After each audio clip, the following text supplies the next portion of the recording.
Hello, friends. Did you know nearly 80% of those who watch my videos aren't subscribed? If you enjoy these stories, please hit that subscribe button and leave a like. It really helps. Thank you for being here. By the way, where are you watching from? Let me know in the comments. The digital clock on my dashboard glowed 2:47 a.m. as I rolled past mile marker 142 on I-80, somewhere in the dark heart of Ohio. My name's Dale Morrison, and I've been hauling freight across these Midwest highways for 12 years now. 12 years of endless asphalt, truck stop coffee, and lonely nights watching the white lines blur together under my headlights. But nothing, and I mean nothing, could have prepared me for what I found at that rest area. It started 3 weeks ago. I was running a regular route from Cleveland to Des Moines, hauling automotive parts in my Peterbilt. The kind of run I could do with my eyes closed, if that wasn't a spectacularly bad idea for a trucker. I'd been driving for about 6 hours straight, and my bladder was screaming at me something fierce. The next truck stop was still 40 miles out, but I remembered there was a rest area coming up in about 5 miles. One of those old ones Ohio built back in the 70s. Just a parking lot, some picnic tables, and a concrete block building with restrooms. When I pulled off the highway and into the rest area, my headlights swept across the parking lot, and something immediately felt off. There were 5 vehicles parked there: a silver Honda Accord, a blue Ford F-150, a white Chevy Suburban, a red Toyota Camry, and an old green Plymouth sedan that looked like it hadn't moved since Reagan was president. They were all parked at odd angles, not in the marked spaces, but scattered randomly across the lot like toys dropped by a careless kid. I pulled my rig to the far end of the lot, keeping my engine running. Through my windshield, I could see the vehicles clearly in the yellow glow of the overhead lights. Every single one had its driver's door hanging open, not just unlocked, wide open, like the occupants had jumped out in a hurry and never bothered to close them. The hair on the back of my neck stood up. In 12 years of driving, I'd stopped at hundreds of rest areas, and I'd never seen anything like this. My first thought was maybe there'd been some kind of emergency, a medical situation where everyone had rushed to help someone. But the parking lot was dead silent.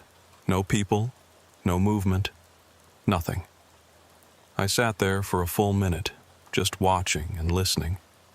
The only sound was the low rumble of my engine and the distant hum of traffic on the highway. My bladder was still complaining, but suddenly taking a leak didn't seem quite so urgent. Something was very wrong here, and every instinct I had was telling me to drop the transmission into gear and get the hell out. But curiosity is a dangerous thing. I grabbed my flashlight from the door pocket, one of those heavy mag lights that doubles as a club if necessary, and climbed down from my cab. The autumn air was cold and damp, carrying the smell of dead leaves and something else I couldn't quite place. Something metallic and wrong. I walked toward the nearest car, the Honda Accord. My boots crunched on the gravel, the sound impossibly loud in the silence. As I got closer, I could see the interior dome light was on, casting a weak glow over empty seats. The keys were still in the ignition, and the dashboard lights were on, though the engine was off. A purse sat on the passenger seat, its contents spilled across the upholstery: wallet, lipstick, cell phone. The phone's screen was cracked, like it had been dropped. I moved to the Ford pickup. Same story: door open, keys in the ignition, nobody home. There was a half-eaten sandwich on the dashboard and a thermos of coffee in the cup holder. I touched the thermos with the back of my hand. Still warm. My mouth went dry. Whatever had happened here, it had happened recently. Maybe in the last hour, possibly less. The smart thing would have been to get back in my truck and call 911. Let the cops sort this out. But I kept walking, drawn by some morbid fascination I couldn't explain. The Suburban was next. This one was different. The back seats were full of luggage and kids' toys. A portable DVD player was still running, playing some animated movie on a loop. The screen cast flickering blue light through the windows. On the driver's seat was a road atlas, open to Ohio, with a route highlighted in yellow marker. That's when I noticed the first strange detail that would haunt me for weeks.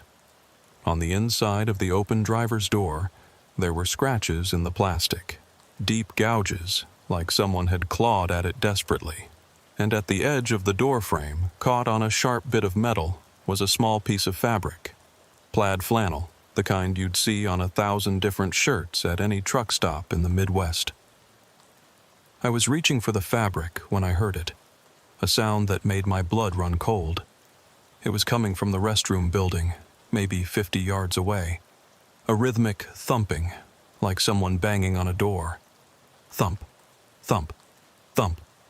Steady and deliberate. I stood frozen, flashlight beam wavering in my suddenly unsteady hand. The thumping continued, neither speeding up nor slowing down, just that steady, methodical beat. Thump, thump, thump. Every horror movie I'd ever seen was screaming at me to leave. Get in the truck, drive away, forget this place existed. But there was a possibility, however slim, that someone needed help. Maybe someone was trapped in there. Maybe that's where all the people from these cars had gone. I started walking toward the restroom building, my flashlight beam cutting through the darkness. The building was a low, rectangular structure made of brown brick with 2 entrance doors, one for men, one for women. The thumping was coming from inside, but I couldn't tell which side. As I got closer, I noticed something else that made my skin crawl. The ground around the building was covered in footprints, hundreds of them, all going in different directions. But here's the thing that really got me. They all seemed to start at the building and go outward, like a bunch of people had come out of the restrooms and scattered in every direction. But there were no tracks going in. The thumping stopped. The silence was somehow worse than the noise. I stood there, flashlight trained on the men's room door, trying to convince myself to either go in or walk away. That's when I heard the voice. "Hello? Is someone out there?" It was muffled, coming from inside the men's room. A woman's voice, which didn't make sense. Young, scared, desperate. "Please, I need help. Please." I took a step closer. "Ma'am? Are you hurt? What are you doing in the men's room?" "The door... Something's wrong with the door. I can't get out. Please." Something about this felt wrong. Why would a woman be in the men's room? How did she get locked in if the door opened outward, as most restroom doors did? But the fear in her voice sounded genuine. "Hang on," I called out. "I'm coming." I reached for the door handle, a cold metal bar that felt like ice under my palm.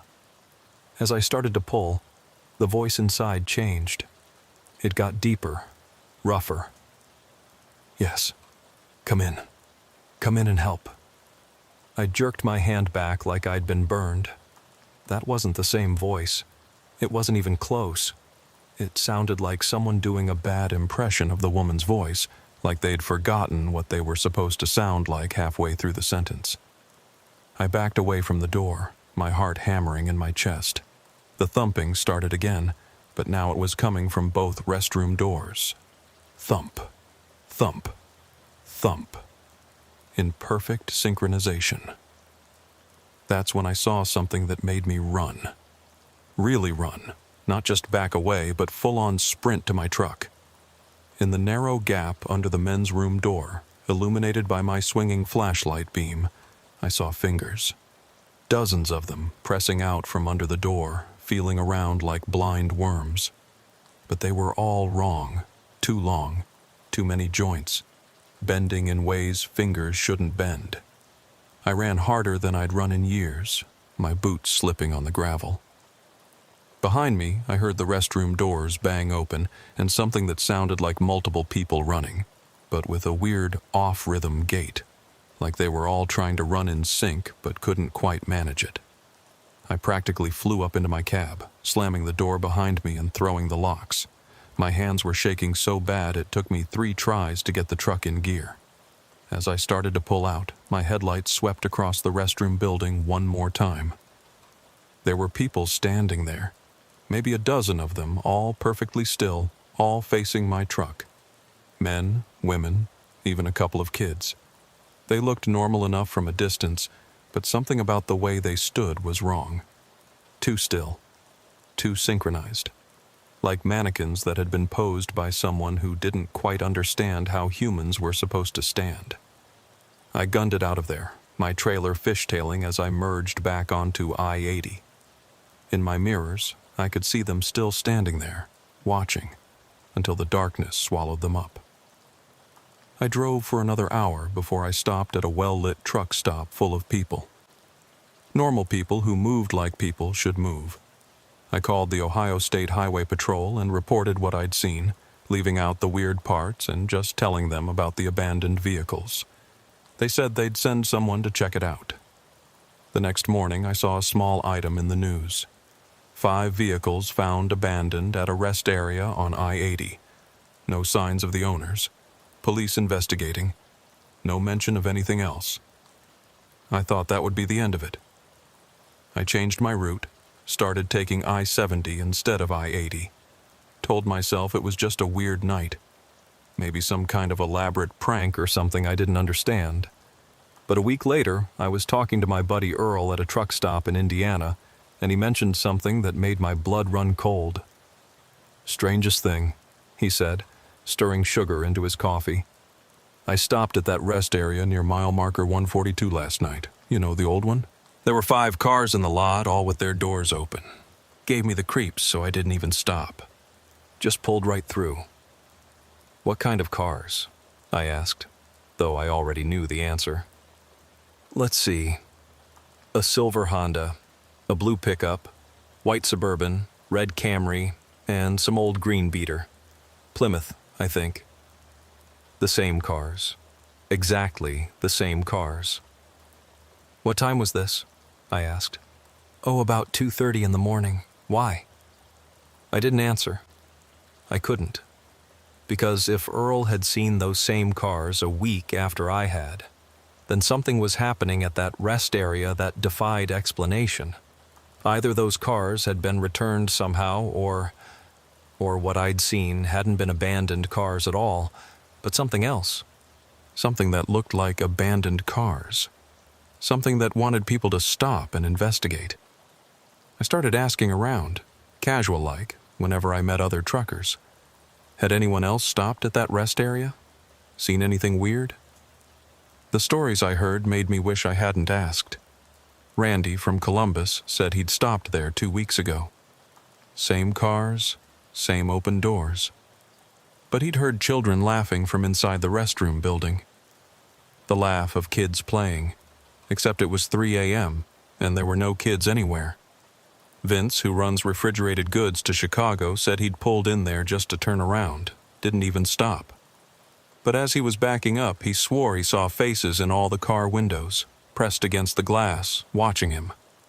When he looked again, they were gone. Lloyd told me the worst story. He'd actually gotten out and walked to the restroom. Said the door was propped open, and inside, the lights were flickering. In the flashing light, he saw people standing in the stalls, facing the walls, completely motionless. He counted 6 people in a restroom that only had 3 stalls. He backed out real quiet and drove 8 hours straight without stopping. But here's the thing that really messed with my head. I looked up the news reports, going back years. Every few months, there'd be a small article about abandoned vehicles found at rest areas along I-80. Different rest areas, but always the same pattern. Cars with doors open, no sign of the occupants, personal belongings left behind. The articles would mention search efforts, investigations, but never any follow-ups, never any resolution, like the people just vanished into thin air. I started keeping a log, tracking the incidents. There was a pattern, though it took me a while to see it. The incidents moved east to west along I-80, hitting each rest area in sequence over the course of about 6 months, then starting over. Like something was traveling the highway, stopping at each rest area in turn, then circling back to start again. By my calculations, Whatever it was would be back at mile marker 142 in about 3 days. I told myself I wouldn't go back. Told myself it was none of my business, that I should just keep my head down and haul my freight. But the truth is, once you see something like that, you can't just forget it. It eats at you. You lie awake at night wondering what those things in the restroom were, where those people went, why the cars are always the same. So 3 nights later, I found myself taking the exit for that rest area again. It was 2:35 a.m., almost the exact same time as my first visit. I pulled into the lot with my lights off, stopping at the entrance. The cars were there. The same 5 cars in the same positions with the same open doors, but this time I wasn't alone. There was another truck in the lot, a Freightliner with Arkansas plates, and standing next to it, looking at the cars with a flashlight, was another trucker. I recognized him. It was Curtis Webb, a driver I'd met a few times over the years.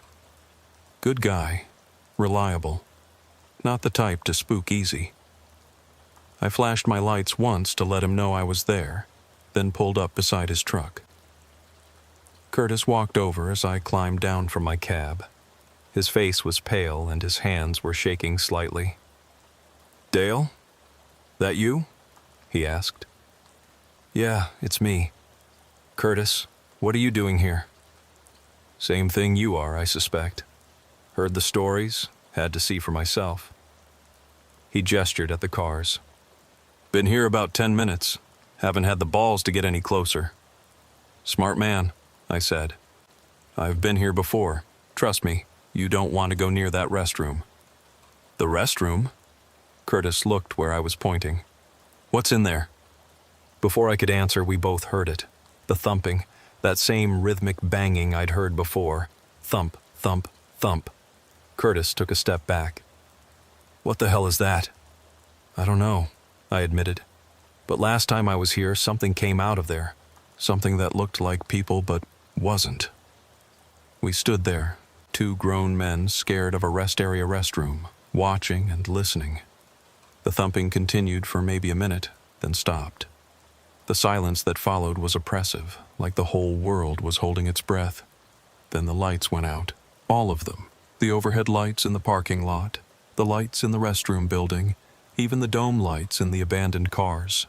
The only illumination came from our truck's running lights and the distant glow of the highway. "We should go," Curtis whispered. I was about to agree when we heard the voice. Not from the restroom this time, but from one of the cars. The Honda. A man's voice, calm and conversational. "Hey there, fellas. Could you give me a hand?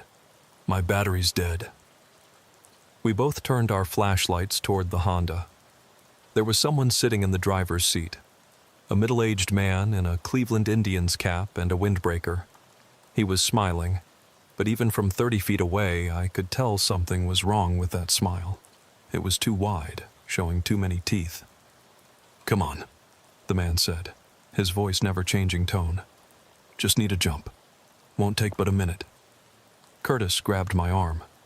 "Dale, that car was empty 2 minutes ago. I checked them all." The man in the Honda turned his head to look directly at us. The movement was wrong, too smooth, too mechanical, like his head was on a swivel. "Don't be rude, fellas. I asked nice." That's when I noticed the others. There were people in all the cars now. A woman in the Suburban, adjusting the rear-view mirror. A teenager in the Camry, bobbing his head like he was listening to music. An elderly couple in the Plymouth, seeming to have a conversation. A man in the Ford, drinking from that thermos I'd checked a week ago. But they were all wrong. Their movements were just slightly off, like they were puppets being controlled by someone who had only ever seen humans from a distance. And when I looked closer, I realized they were all doing the exact same things, just with slight variations. The woman in the Suburban adjusted her mirror, reset it, adjusted it again, in a perfect loop. The teenager's head bobbing never varied in rhythm. The elderly couple's mouths moved in the same pattern over and over. "Curtis, I said quietly. "We need to leave. Right now." But Curtis was already backing toward his truck. "Way ahead of you." The man in the Honda opened his door and stepped out. Under the weak light from our trucks, I could see him more clearly, and I wished I couldn't. His clothes looked normal enough, but his skin had a weird, waxy sheen to it, like a mannequin that had been painted to look alive. And his eyes didn't reflect light the way eyes should. "Rude," he said, still in that same conversational tone. "Very rude." All the car doors opened at once. The sound, 5 doors swinging open in perfect unison, made my skin crawl. The people inside started getting out, moving with that same slightly wrong gait I remembered from my first visit. Curtis and I ran for our trucks. As I climbed into my cab, I saw something that nearly made me fall right back out. In my passenger seat was a woman, young, pretty, wearing a waitress uniform from some diner. She was smiling that same too wide smile. "Hi there," she said brightly. "Going my way?" I yanked open my door and literally fell out of the truck, landing hard on the gravel. The woman laughed, a sound like breaking glass, and started to climb across to the driver's seat. I scrambled to my feet and ran to Curtis's truck, yanking on the passenger door. Locked. "Curtis, open up!" Curtis was fighting with something in his cab. Through the window, I could see another figure in there with him, arms wrapped around him from behind. Curtis was trying to push it off, but it held on with inhuman strength. Behind me, I heard doors slamming and footsteps on gravel. Those things from the cars were coming. I grabbed the biggest rock I could find and smashed Curtis's passenger window, reaching in to unlock the door. As I climbed in, Curtis finally managed to throw the thing off him. It hit the driver's door and slumped down, and I got my first good look at it. It was wearing Curtis's clothes. It had Curtis's face. But it was like a rough copy, the details not quite right. The eyes were the wrong shade, the nose slightly off-center, the hair parted on the wrong side. The real Curtis started his engine, throwing the truck in gear. "What the hell? What the hell? What the hell?" "Drive!" I shouted. He didn't need to be told twice. We roared out of that rest area, tires squealing. In the side mirror, I saw them standing in the parking lot. The things from the cars, the woman from my truck, the fake Curtis. They stood in a perfect line, watching us go. We didn't stop until we reached a truck stop 50 miles away. Curtis was shaking so bad he could barely hold his coffee cup. We sat in a booth in the back where we could see everyone who came in. "What were those things?" Curtis asked for the 5th time. "I don't know. I really don't. That thing in my truck, it looked like me, Dale. How is that possible?" I didn't have an answer. We sat there until the sun came up, neither of us wanting to get back on the road. Finally, Curtis said he was done. He was going to drive his truck back to the company, turn in his keys, and find another line of work. Last I heard, he was working construction in Little Rock. Me? I kept driving. But I changed my routes, stayed away from I-80 for months, tried to forget what I'd seen, tried to convince myself it was some kind of hallucination or maybe an elaborate hoax. But then, about 2 months later, I got a call from Earl. He was in the hospital in Toledo, pretty banged up, but alive. He'd been driving on I-80 and decided to stop at that rest area around 2:45 a.m. despite everything I'd told him. Said he just had to see for himself.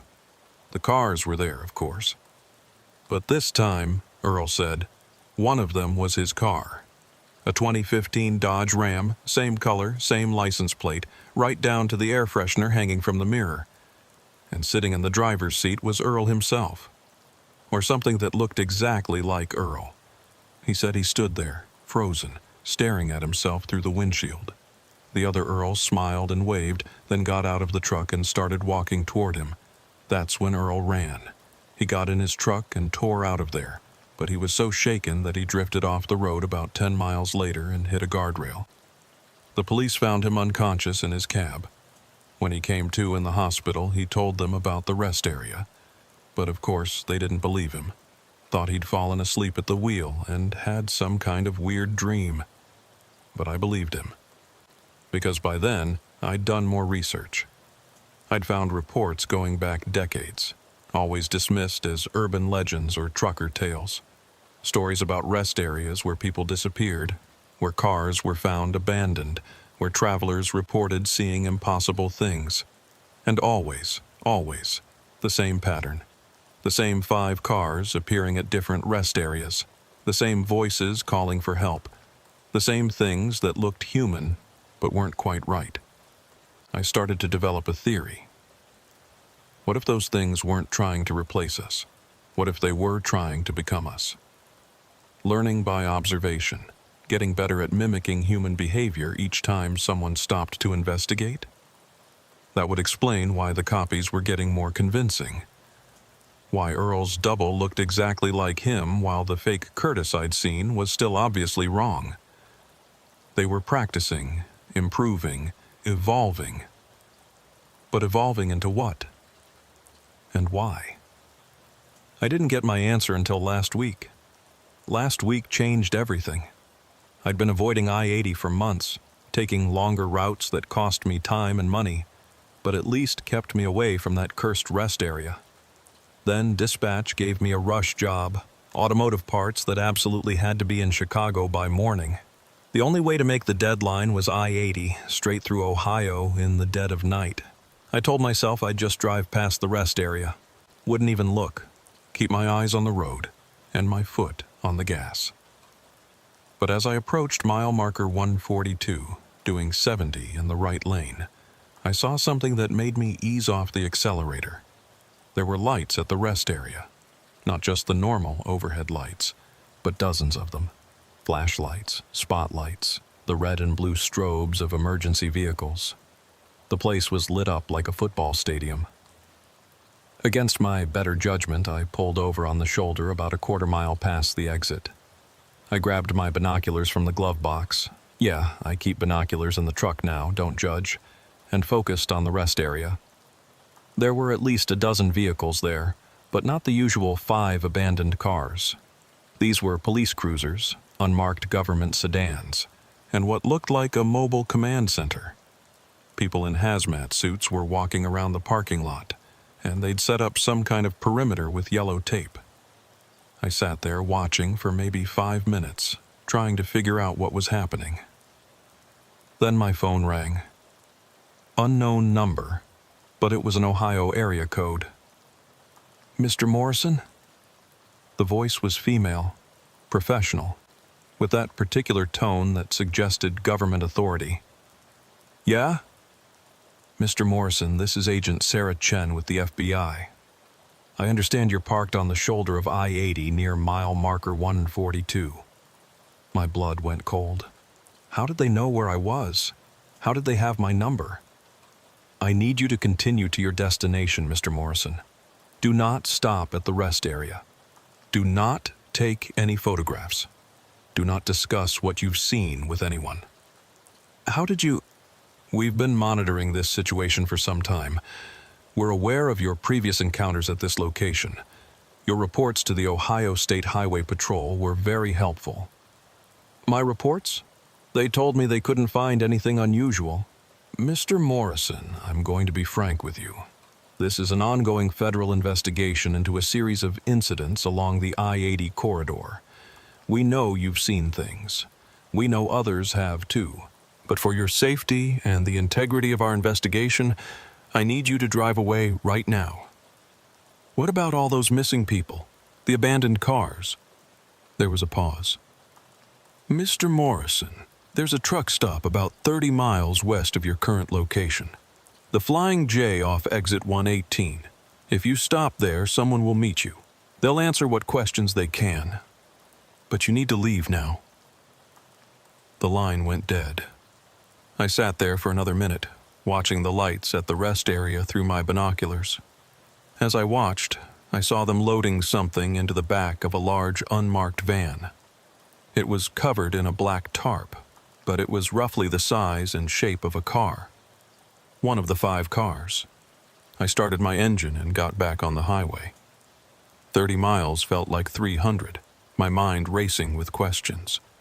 What had the FBI found? How long had they been investigating? And most importantly, what were those things at the rest area? The Flying J was mostly empty when I pulled in, just a few trucks scattered around the lot. I parked near the back and waited.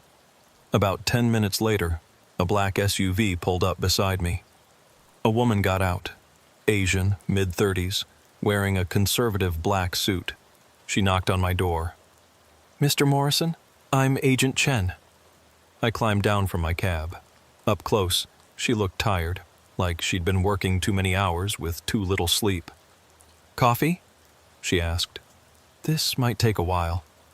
We went inside and found a quiet booth in the back corner of the restaurant area. She ordered black coffee. I got the same, though my stomach was churning too much to drink it. "First," she said, pulling out a tablet, "I need you to sign a non-disclosure agreement. What I'm about to tell you is classified, and discussing it with anyone could result in federal charges." I read through the document. It was full of legal jargon, but the gist was clear. Keep your mouth shut or go to prison. I signed it. Agent Chen pulled up something on her tablet and turned it toward me. It was a map of the United States with red dots scattered across it. There were dozens of them, clustered along major highways. "Every dot represents an incident similar to what you've experienced," she said. "Abandoned vehicles, missing persons, witnesses reporting unusual encounters at rest areas. The pattern goes back at least 40 years, possibly longer." 40 years? And you're just now investigating? "We've been investigating for the past 5 years, Mr. Morrison. Before that, the incidents were dismissed as unrelated missing persons cases. It wasn't until someone noticed the pattern, the same vehicles appearing at different locations, the synchronized timing, the witness reports, that we realized we were dealing with something unusual." Unusual. That's one way to put it. I took a sip of coffee, trying to steady my nerves. "What are they? Those things that look like people but aren't?" Chen was quiet for a moment, seeming to weigh how much to tell me. "We don't know exactly what they are, but we know what they do. They observe, they mimic, and they replace." "Replace?" She pulled up another file on her tablet. Photos of missing persons. Dozens of them.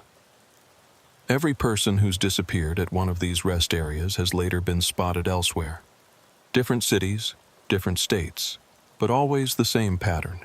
They show up, interact briefly with people who knew them, then disappear again. But the people who encounter them always say the same thing. Something was off.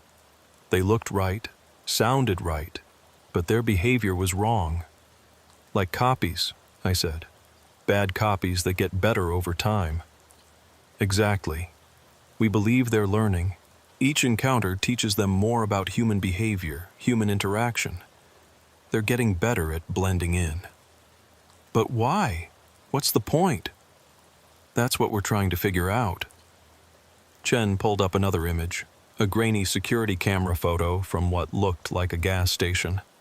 "This was taken 2 weeks ago in Pennsylvania. Recognize anyone?"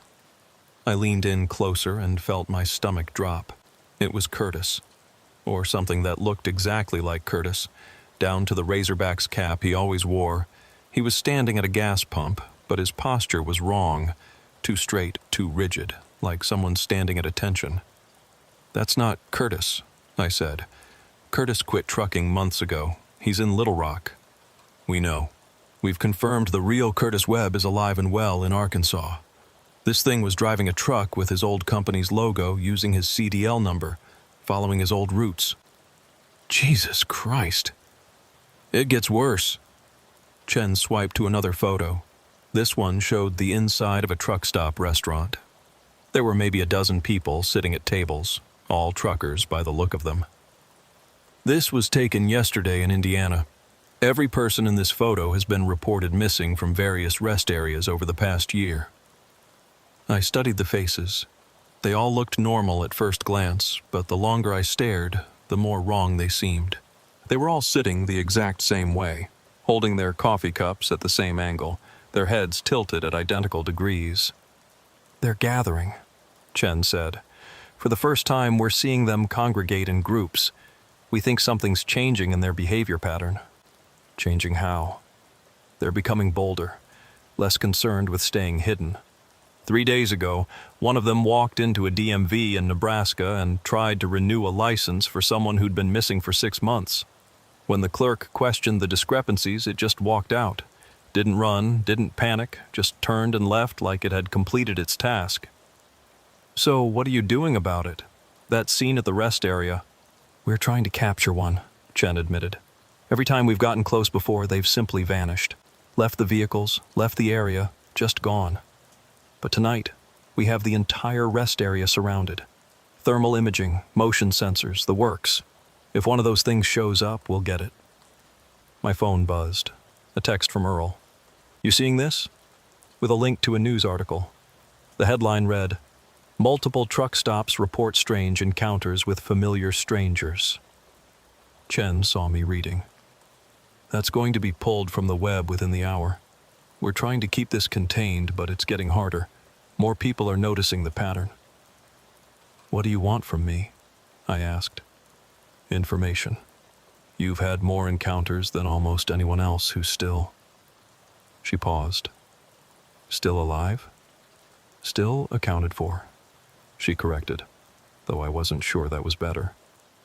"We need to know everything you remember, every detail, no matter how small." So I told her everything. The fingers under the door, the woman in my truck, the fake Curtis. She recorded it all, occasionally asking for clarification or additional details. When I finished, she was quiet for a long moment. "The fingers," she finally said. "You're sure they had too many joints?" "Positive. Like they had an extra knuckle or two." She made a note on her tablet. "That's consistent with other reports. We think they might not be fully physical. Not in the way we understand it, anyway." "What does that mean?" "Have you ever heard of dimensional fold theory?" I shook my head. "The simplified version is that our reality might exist alongside other realities, separated by barriers we can't normally perceive. Sometimes these barriers weaken at certain locations, places where traumatic events occurred, or where specific geological conditions exist, or sometimes for reasons we don't understand." "You're saying these things are from another dimension?" "We're saying it's one possibility. The abandoned vehicles could be anchor points, objects from our reality that they use to maintain a connection.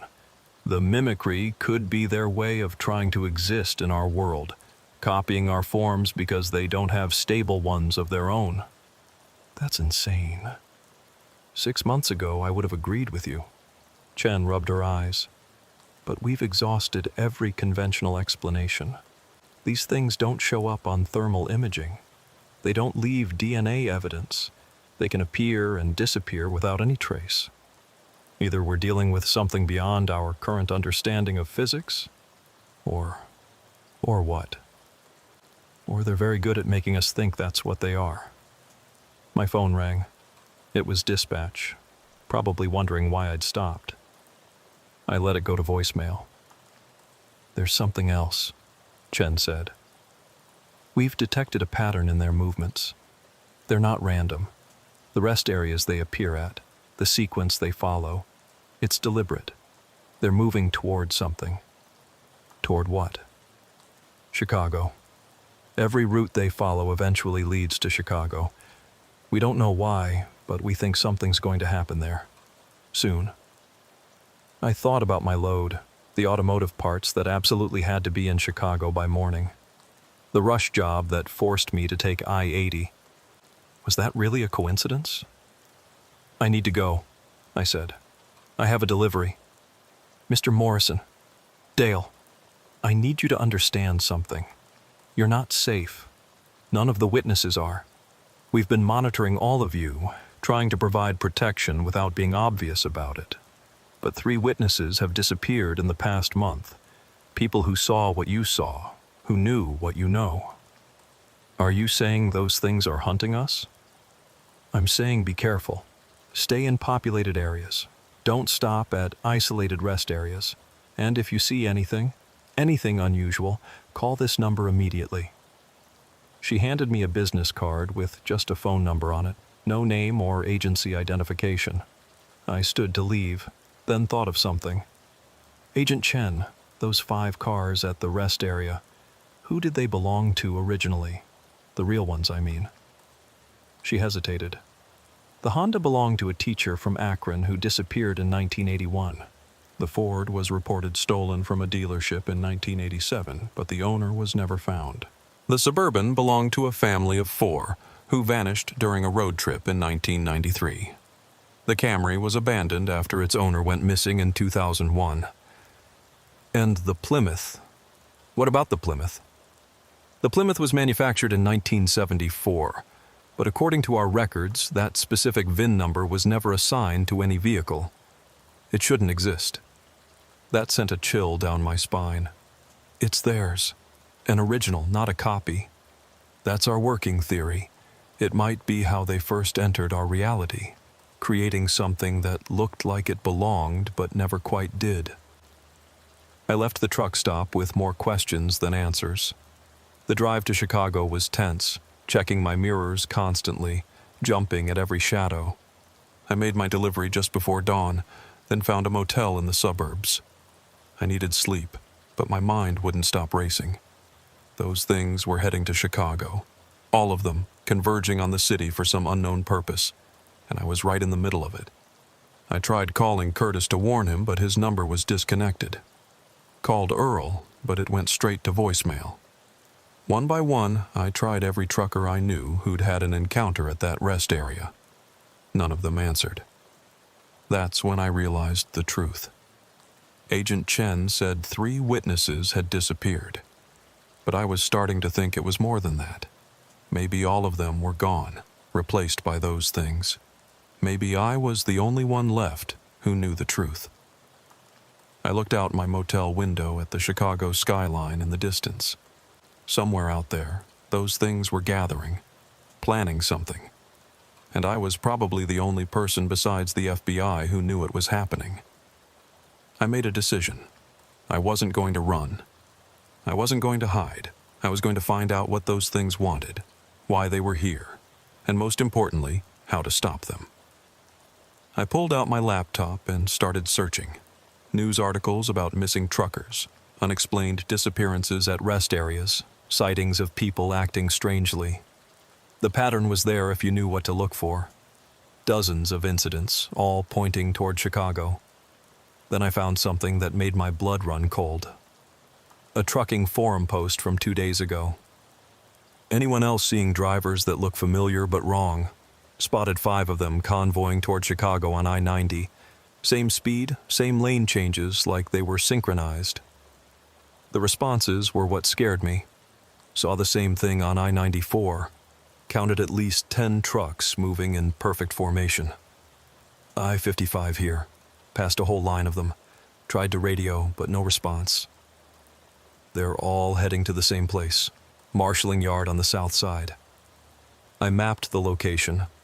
It was an old freight depot that had been closed for years. The perfect place for something to happen without attracting attention. I should have called Agent Chen. Should have reported what I'd found and let the FBI handle it. But I had to know. After everything I'd seen, everything I'd been through, I had to know what those things were planning. I got back in my truck and headed for the marshalling yard. It was full dark by the time I arrived, and the place looked deserted from the street. But I could see lights in the distance, behind the old warehouse buildings. I parked a few blocks away and approached on foot. The yard was full of trucks, dozens of them, all 18-wheelers, all parked in perfect rows. Their engines were running, filling the air with diesel fumes. but there were no drivers visible, no movement at all. I crept closer, staying in the shadows between buildings. That's when I saw them. The drivers were all standing in a circle in the middle of the yard, maybe 50 of them. They were completely still, facing inward, like they were waiting for something. I recognized some of the faces. Curtis was there, or the thing pretending to be Curtis. Earl, too, and Lloyd, and at least a dozen other drivers I'd met over the years. All of them replaced, all of them wrong. Then, something happened that I'll never forget. They all turned their heads at exactly the same moment, looking up at the sky. Their mouths opened in unison, and a sound came out. Not words, but a low, thrumming hum that made my teeth ache. The air in the center of their circle began to shimmer, like heat waves rising from hot asphalt. The shimmer grew larger, more defined, until it looked like a vertical pool of mercury hanging in the air. Through it, I could see something. Another place, with structures that hurt to look at, all wrong angles and impossible geometry. One of the fake drivers stepped forward, the one wearing Curtis's face. It spoke, but not in Curtis's voice. The sound was layered, like multiple people talking at once. "The pathway is stable. Begin the transfer." The others started moving toward the shimmering portal, walking in perfect synchronization. But they weren't just walking through.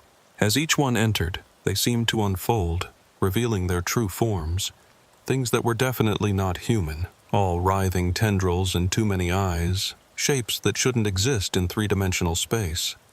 I must have gasped or made some sound, because suddenly every head turned toward my hiding spot. 50 pairs of eyes that looked human but weren't, all staring directly at me. The fake Curtis smiled. "Mr. Morrison, we've been waiting for you." I ran. Behind me, I heard footsteps, dozens of them, all perfectly synchronized, gaining on me. I made it to my truck, fumbled with the keys, got the engine started just as they reached the street. In my mirrors, I saw them standing there, watching me drive away. They didn't pursue. They just watched. I drove straight to the nearest police station, burst in babbling about invasions and portals and things that weren't human.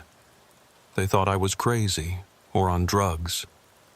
By the time I convinced them to send someone to check, the marshalling yard was empty. No trucks, no portal, no evidence that anything had happened. Agent Chen called me an hour later. "You were supposed to stay away. Did you know? About the portal? About what they really are?" "We suspected." "Mr. Morrison, you need to come in. We need to debrief you properly." "They knew my name," I said. "The fake Curtis knew who I was. They were waiting for me." "I know. That's why you need to come in. You're not safe." I hung up, because I'd finally figured it out. The reason they kept appearing at the same rest area, with the same cars. The reason they were learning to mimic us so perfectly. The reason they were gathering in Chicago. They weren't invading. They were evacuating. Something in their dimension was forcing them to flee, and they were trying to establish a foothold in ours. The mimicry wasn't about replacing us.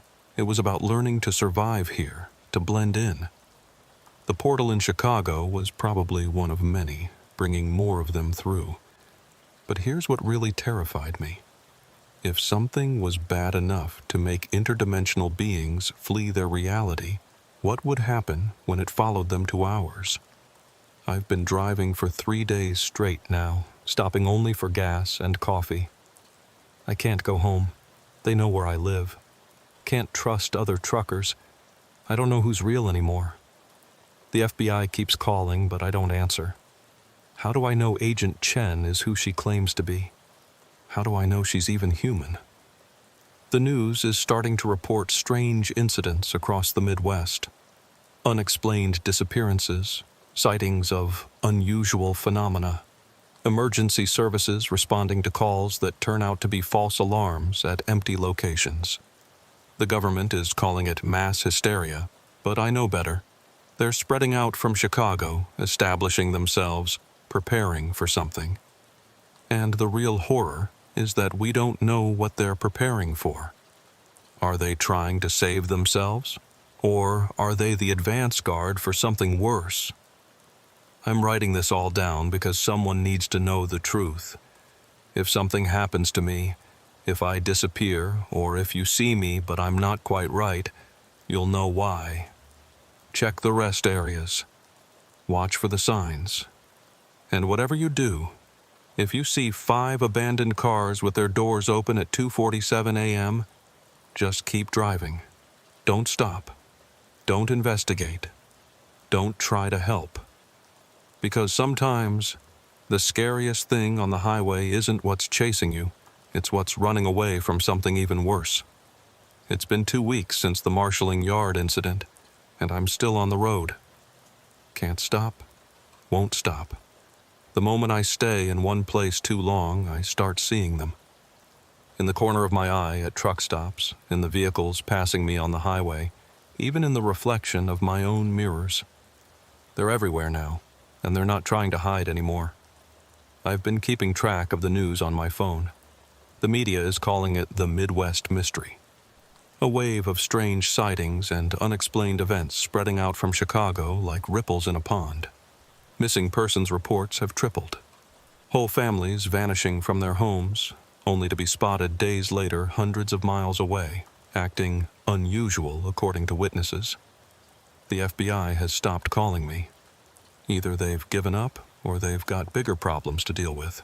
Probably both. Last night I was refueling at a station outside Fort Wayne when I noticed the attendant. Young kid, maybe 20, working the night shift. Nothing unusual about that, except for the way he was moving. Every gesture perfectly measured, every movement deliberate. When he handed me my receipt, our eyes met, and I saw recognition there. Not of me as a person, but of me as someone who knew. "You're the one who saw us arrive," he said. His voice was flat, emotionless. "The one from the rest area." I didn't deny it, didn't see the point. "What do you want?" "To survive," he said. "Same as you." "You're not human." "No, but we're trying to be." He tilted his head at that impossible angle I'd seen before. "It's harder than we thought. Your forms, your behaviors, your emotions. Very complex." "Why truckers?" I asked. "Why start with us?" "Mobile. Isolated. Less likely to be missed immediately."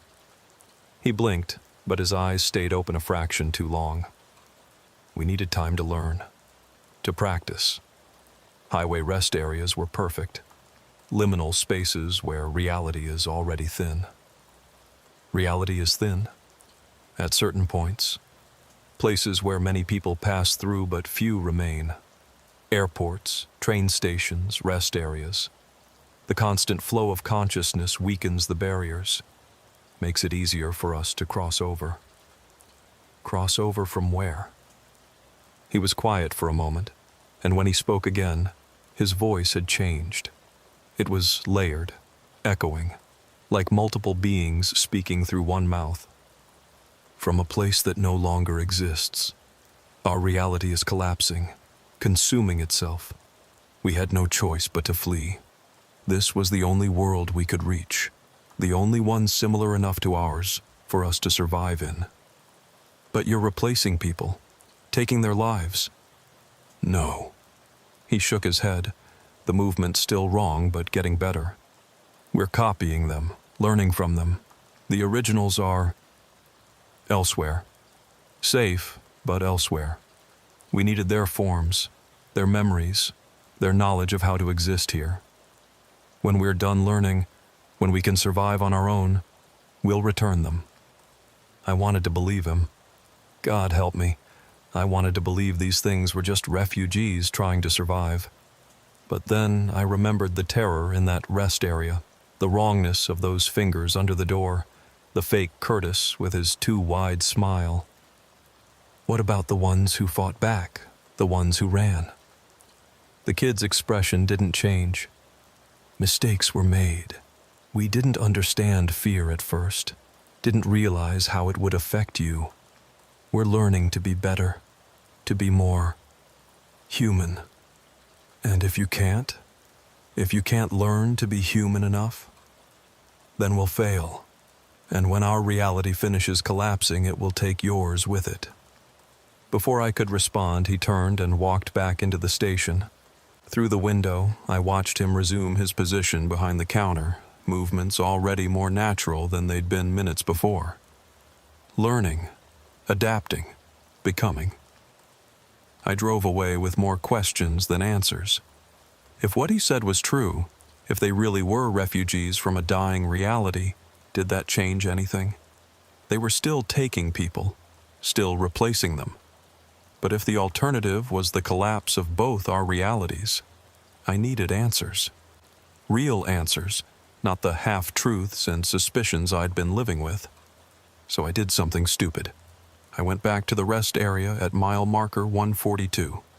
It was 2:47 a.m. when I pulled into the lot. The 5 cars were there, doors open, just like always. But this time I wasn't alone. There were 3 other trucks in the lot, and their drivers were standing by the restroom building. Real drivers, not copies. I recognized 2 of them, Hank Garrett and Wayne Paulson, guys I'd shared coffee with at dozens of truck stops over the years. "Dale?" Hank called out when he saw me. "That you?" I approached cautiously. "Hank, Wayne, what are you doing here?"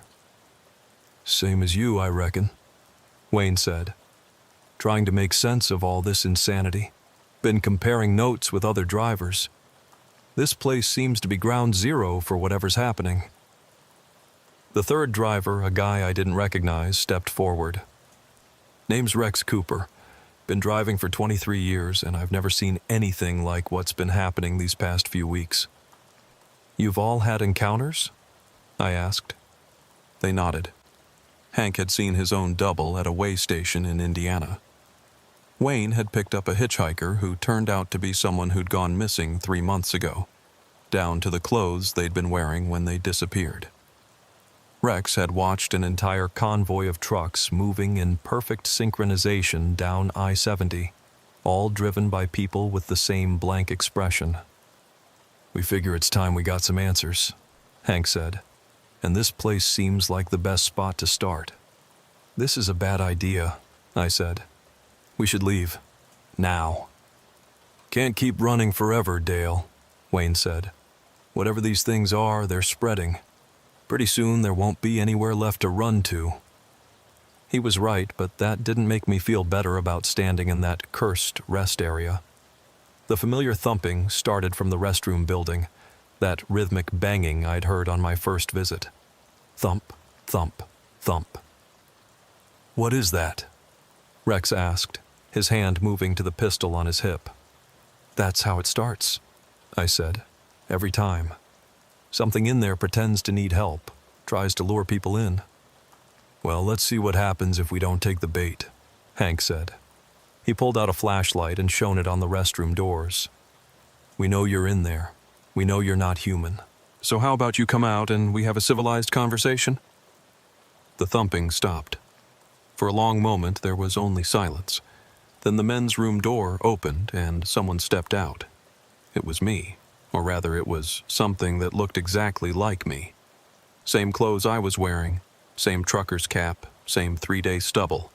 The only difference was the eyes. They were older, more tired, like they'd seen too much. "Hello, Dale," it said in my voice. The other drivers stepped back, hands reaching for weapons, but the thing that looked like me raised its hands in a peaceful gesture. "I'm not here to harm anyone. I'm here to show you something." "Show us what?" I asked, my voice shakier than I'd like. "The truth. About what we are. About why we're here. About what's coming." It walked toward the abandoned cars, and against our better judgment, we followed. When it reached the Honda, it placed its hand on the hood. The metal began to shimmer, like heat waves rising from hot asphalt. And suddenly the car wasn't a car anymore. It was a window. through it, we could see another place. A world that looked like ours, but wrong. Like someone had taken reality and twisted it just enough to make it nightmarish. The sky was the color of old blood, and the buildings were geometries that shouldn't exist, folding in on themselves in impossible ways. But it was the things moving through that world that made us all step back. Massive shapes, darker than the darkness around them, consuming everything they touched. Where they passed, reality itself seemed to unravel, leaving nothing but void. The Devourers, my double said. They appeared in our reality without warning. We don't know where they came from or what they want. They simply consume. Matter, energy, space, time, everything. The image shifted, showing beings that looked like the things I'd seen at the marshalling yard. Not human, but not monstrous either. Just different. They were fleeing the advancing darkness, crowding around portals like the one I'd seen in Chicago. We had days, maybe hours, before our entire reality was consumed. My double continued. The only escape was to cross over to parallel worlds. Yours was the closest match to ours, the easiest to reach. But we couldn't survive here in our true forms. Your reality would reject us, treat us like an infection, so we had to adapt, to become like you. By replacing us, Wayne said, his voice hard. By borrowing from you, my double corrected. Every person we've copied is safe in a pocket dimension, suspended outside of time, when we've learned enough to survive on our own, to create our own stable forms. We'll return them. No harm done. No harm? Hank laughed bitterly. You've terrorized people, traumatized them. We didn't understand fear at first, or pain, or any of your emotions. We're not just learning to look like you. We're learning to think like you, to feel like you. It's difficult. The window in the Honda flickered and vanished, leaving just an ordinary car again.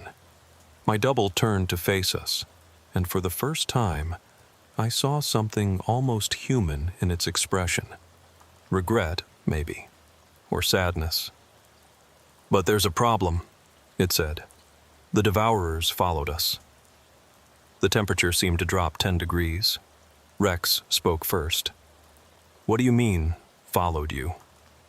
They can sense the portals we created. It may take them time, months, maybe years. But eventually they'll find their way here. And when they do, this reality will suffer the same fate as ours. So you brought your apocalypse to our world? Hank's hand was on his gun now. We brought hope, my double said. In our reality, we were caught off guard. We had no time to prepare, no chance to fight back. But here, with your resources, your technology, your numbers, we might be able to stop them. How? I asked. By working together, by combining what we know with what you have. The Devourers have weaknesses, patterns we've observed, but we need time to prepare, and we need your cooperation.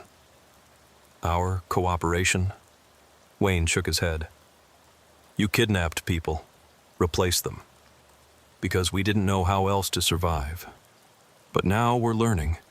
The ones like me who've achieved stable forms, we can teach the others, guide them, help them integrate without replacing anyone else. But we need your help. I looked at the other drivers. They were scared, angry, confused, same as me. But underneath all that, I saw something else. The recognition that this was bigger than just us, bigger than just our fear. What about the FBI? I asked. They know about you. Some do. We've been in contact with certain elements of your government. Not all are receptive, but some understand the necessity of cooperation. Agent Chen, for instance, has been advocating for a peaceful solution. Chen knew? She suspected. We confirmed her suspicions 3 days ago. She's been working to arrange a meeting between our representatives and your leaders. But there are those in your government who see us only as invaders to be destroyed. They don't understand that we're all facing the same threat now. My phone buzzed. A text from an unknown number. Dale, this is Chen. I know where you are. Don't trust it. They're not what they claim. Get out now. My double saw me reading the message. She's partially right not to trust us. We haven't been entirely honest, but neither has she. What do you mean? Ask her about Project Threshold. Ask her how long the government has really known about the weak points in reality. Ask her what they found in Nevada in 1987. Another text from Chen. Whatever it's telling you is a manipulation. They're dangerous. Extraction team inbound. I could hear helicopters in the distance getting closer. The other drivers heard them too. We need to go, Hank said. My double shook its head. It's too late for that. They'll be here in minutes. But before they arrive, you need to see one more thing. It walked to the restroom building, to the same door I'd almost opened weeks ago. This time, it pulled it wide open. Inside, instead of a restroom, was a vast space that shouldn't have been able to fit in that small building. Rows and rows of what looked like glass coffins, each containing a person. The real people who'd been replaced. They're all alive, my double said. All safe. All waiting to be returned once we can survive without their forms. This is not an invasion, Dale. It's a rescue mission. We're trying to save both our species. The helicopters were getting louder. I could see lights approaching from the highway, vehicles moving fast. You have to make a choice, my double said. Help us, and we might be able to save both our worlds. Fight us, and we all lose when the Devourers arrive. How do we know you're telling the truth? Wayne demanded. You don't, but consider this. If we wanted to replace you all, truly replace you, would we be having this conversation? We could have taken you the moment you arrived. Instead, we're asking for your help. The first helicopter appeared overhead, searchlight blazing down on us. Government SUVs screeched into the parking lot, agents in tactical gear pouring out. Drop your weapons! Someone shouted through a megaphone. Everyone on the ground, now! My double looked at me one last time. The rest area will remain. The cars will always be here at 2:47 a.m. When you're ready to hear the whole truth, come back. Alone. Then it simply vanished. Not dramatically, not with any special effects. One moment it was there, the next it wasn't. The restroom door slammed shut, and when agents kicked it open moments later, it was just a normal restroom again. We spent the next 6 hours being interrogated separately. They wanted to know everything we'd seen, everything the entity had said. Agent Chen questioned me personally, and she looked exhausted, stressed in a way that went beyond just losing sleep. It told you about Project Threshold, she said. It wasn't a question. It mentioned it. What is it? Classified. Beyond classified. Something that officially doesn't exist. But it does exist. She was quiet for a long moment. In 1987, we detected an anomaly in Nevada, a point where reality was thin. We've been studying it ever since, trying to understand what it meant. We thought we had decades before it became a problem. But then they showed up. They accelerated everything. Their arrival weakened the barriers further. What might have taken 50 years is now happening in months. The entity, my double, it said you knew the truth, that some in the government want to work with them. Some do. Others want to nuke every rest area from orbit and hope that solves the problem. The truth is, we don't know what the right answer is. We don't know if we can trust them. What do you think? Chen rubbed her eyes. I think we're out of our depth. I think we're dealing with something beyond our understanding and we're running out of time to figure it out. And I think they might be telling the truth about the Devourers. You've seen evidence? Residual energy readings at the portal sites. Something came through besides them, something that leaves a very different signature, something that consumes matter at the quantum level. So what do we do? Right now, we watch, we wait, we gather information, and we hope we make the right choice when the time comes. They released us that morning with strict instructions not to discuss what we'd seen, as if we could keep something like this quiet, as if the truth wasn't already spreading across every trucker forum and CB channel in the country. I'm back on the road now, hauling a load of electronics to Seattle.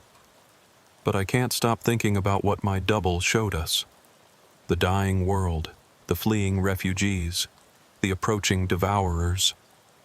If it's true, if even half of it is true, then everything we thought we knew about reality is wrong, and that rest area is still out there. Still appearing at 2:47 a.m. with its 5 abandoned cars and impossible doors, waiting for someone to come back, waiting for someone to make a choice. I think I've already made mine. Tomorrow night, I'm going back, alone, like it asked, because if there's even a chance that working with them could save our world, don't I have to take it? The other drivers think I'm crazy. Chen has been calling nonstop, trying to talk me out of it. But someone has to be the first to extend trust. Someone has to take the risk. Might as well be a middle-aged trucker from Ohio who's seen too much to pretend the world makes sense anymore. If you're reading this and I don't update again, you'll know what happened. Either I was wrong to trust them or I was right, and I'm somewhere learning how to fight devourers. Either way, remember this. The world is stranger than we know, and sometimes the monsters aren't the real threat. Sometimes they're just refugees, same as anyone else, trying to survive in a universe that doesn't make sense. And sometimes the real horror is what's chasing them. I went back. Of course I went back. How could I not? It was 2:47 a.m., 3 nights after the confrontation with the FBI. I'd driven around aimlessly for hours, trying to talk myself out of it, but something kept pulling me toward that rest area. Maybe it was curiosity, maybe it was duty, or maybe it was just the trucker in me that couldn't leave a mystery unsolved on the highway I'd called home for over a decade. The 5 cars were there, as always, but this time the doors were closed. The engines were running, exhaust visible in the cold October air. Through the windows I could see people sitting inside, not moving, not looking around, just sitting there staring straight ahead. I parked my rig and climbed down. No flashlight this time. The overhead lights were bright enough and somehow I knew I wouldn't need it. As I approached the Honda, the driver's door opened and my double stepped out. It looked even more like me now. The mannerisms were perfect, down to the way I unconsciously touched my wedding ring when I was nervous, even though my divorce had been final for 3 years. "You came back," it said in my voice. "I wasn't sure you would. I need to know the truth. All of it. The truth is complicated, and showing you will be uncomfortable. I've been uncomfortable since the first night I stopped here." It almost smiled, a sad, tired expression I'd seen in my own mirror too many times. "Very well. But once you know everything, you can't unknow it. Your reality will never be the same." My reality hasn't been the same since I saw those fingers under the door. This time it did smile. "No, I suppose it hasn't. Come." It led me to the restroom building. The other car doors opened and their occupants got out. A suburban family, an elderly couple, a businessman, a teenage girl, all watching us with those 2 knowing eyes. "These are the originals," my double said. "The first ones we copied back in 1974. "That's impossible. They haven't aged. Time works differently in the spaces between realities. For them, it's been days. For you, decades." The businessman stepped forward. He looked like he was from the 70s. Wide tie, sideburns, the works. "My name is Richard Henley. I was driving to a conference in Chicago when I stopped here to use the restroom. That was yesterday? The day before? Time is strange here." "You've been missing for nearly 50 years, I told him. His face went pale. 50. My wife, my kids, they're being cared for, my double said gently. All of your families are. We've been watching over them, ensuring they prosper. It was the least we could do. You've been controlling their lives? Guiding, protecting, anonymous scholarships for the children, job opportunities for the spouses, medical interventions when needed. We couldn't return you without revealing ourselves, but we could ensure your absence didn't destroy those you left behind. The teenage girl spoke up. They told us everything. About their world, about what's coming. They're not the monsters here. Then what are they? My double gestured to the restroom door.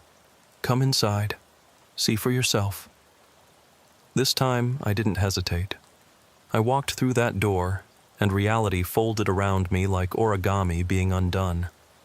The small restroom became a vast space, impossibly huge, filled with levels and platforms that extended beyond sight. It was like being inside an M.C. Escher painting, if Escher had designed truck stops. Thousands of beings moved through the space. Some looked human, perfect copies like my double. Others were in transitional forms, partially transformed, and others were in their true shapes. Beautiful and terrible, geometric patterns of light and thought that hurt to look at directly. This is a way station, my double explained. One of hundreds we've established in the thin places of your reality. From here, we can monitor both worlds, track the Devourer's approach, and coordinate our integration. Integration, not invasion. We have no interest in conquering your world. We need to become part of it, to blend seamlessly until we're indistinguishable from native humans. Only then can we work together to prevent what's coming. It led me to what looked like a command center. Screens, or what my brain interpreted as screens, showed various locations across the country. Rest areas, truck stops, abandoned warehouses. Each one a point where reality was thin enough for them to operate. This is bigger than just the highways, I said. Much bigger. But truckers were our first point of contact for a reason. You traverse the liminal spaces regularly. You're already comfortable with the strange, the unexplained. And you have a network, informal but effective, that spreads information quickly. The truckers telegraph. Exactly. Every story shared at a truck stop, every CB conversation about weird encounters, it prepared your community for this moment. You've been our unwitting ambassadors, spreading awareness that something unprecedented was happening. On one of the screens, I saw the marshalling yard in Chicago. But now it was transformed, fortified with structures that seemed to exist in more than 3 dimensions. What is that? Our first fortress.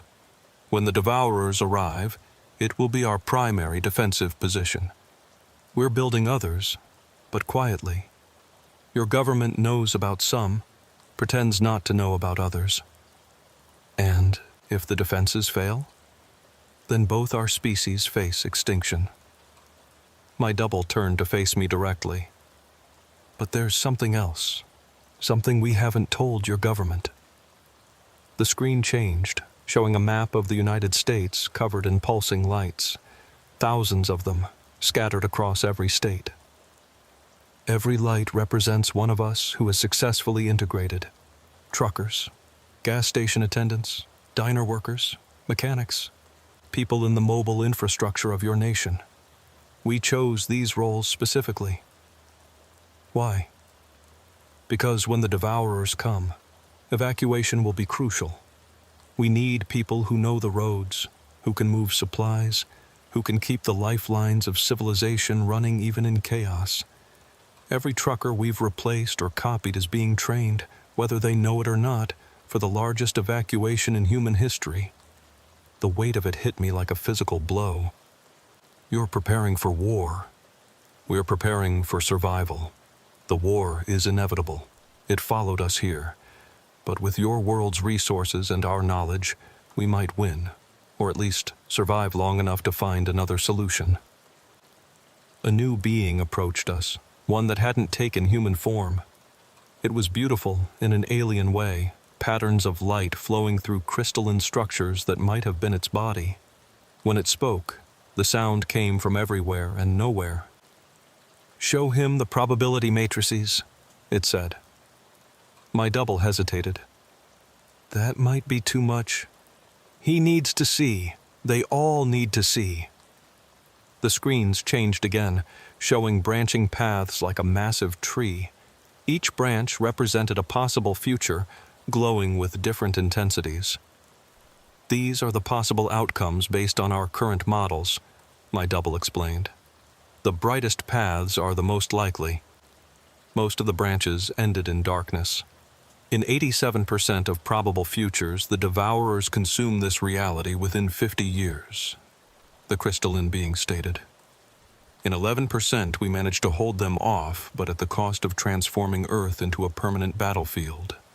Only in 2% of futures do both our species survive and thrive. 2%? But that percentage increases with certain factors. Full cooperation between our species raises it to 8%. Immediate cessation of hostilities and beginning of joint defense preparations raises it to 15%. And there's one factor that could raise it even higher. What factor? My double and the crystalline being exchanged what I can only describe as a look, though the alien had no eyes that I could see. "You," my double said. "And others like you. The bridges. I don't understand." "Some humans can serve as conduits between our species, not physically, but conceptually. You help us understand humanity in ways that simple copying cannot achieve. And more importantly, you help humanity understand us. Every trucker who's encountered us and lived, every person who's seen beyond the fear to recognize what we really are. You're the key to that 2% becoming something more. That's why you kept the rest area running. You were looking for people who would come back. People brave enough or curious enough to seek truth rather than run from it. We found 17 so far. You're the 18th. What happened to the others? They're working with us. Some openly, like your friend Curtis." "Curtis? But he quit trucking." "A cover story. He's been helping us establish safe houses across Arkansas and Oklahoma. Places where newly arrived refugees from our world can learn to integrate without the traumatic encounters that marked our early attempts." I thought about Curtis, how scared he'd been that night, how he'd sworn he was done with all of this. "He chose to help you?" "After we returned the person whose form we'd copied, yes. He understood that fear had made our first interactions disastrous, but that our intentions were never hostile. The suburban family from outside had followed us in. The father, or the being copying a father's form, spoke up. "My name was David Chen. I was a teacher before they copied me. When they explained what was happening, what was at stake, I volunteered to stay and help. My family thinks I died in a car accident. It's better that way." "You gave up your life?" "I gave up one life to possibly save billions. Seemed like good math to me." The teenage girl nodded. "Same here. I was nobody special, just a kid driving to college. But here, I can help save 2 worlds. How could I say no to that?" I looked around at all of them, beings from another reality wearing human faces, humans who'd chosen to help them, all working together in this impossible space between worlds. It should have been terrifying. Instead, it was oddly hopeful. "What do you need from me?" I asked. My double smiled, a real smile this time, full of relief and something like hope. "Keep driving. Keep your eyes open. Report what you see. And when the time comes, and it will come soon, help us coordinate the evacuation." "Evacuation to where?" "We're working on that. There are other thin places, other realities we might be able to reach, but first we need to survive the initial assault." "When will they get here? The Devourers?" The crystalline being pulsed with different colors. Our best estimates say between 6 months and 2 years. The portals we use to escape created ripples they can follow, but the distance between realities is vast even for them. So we have time to prepare. Some? Not enough, but some. My double led me back toward the exit.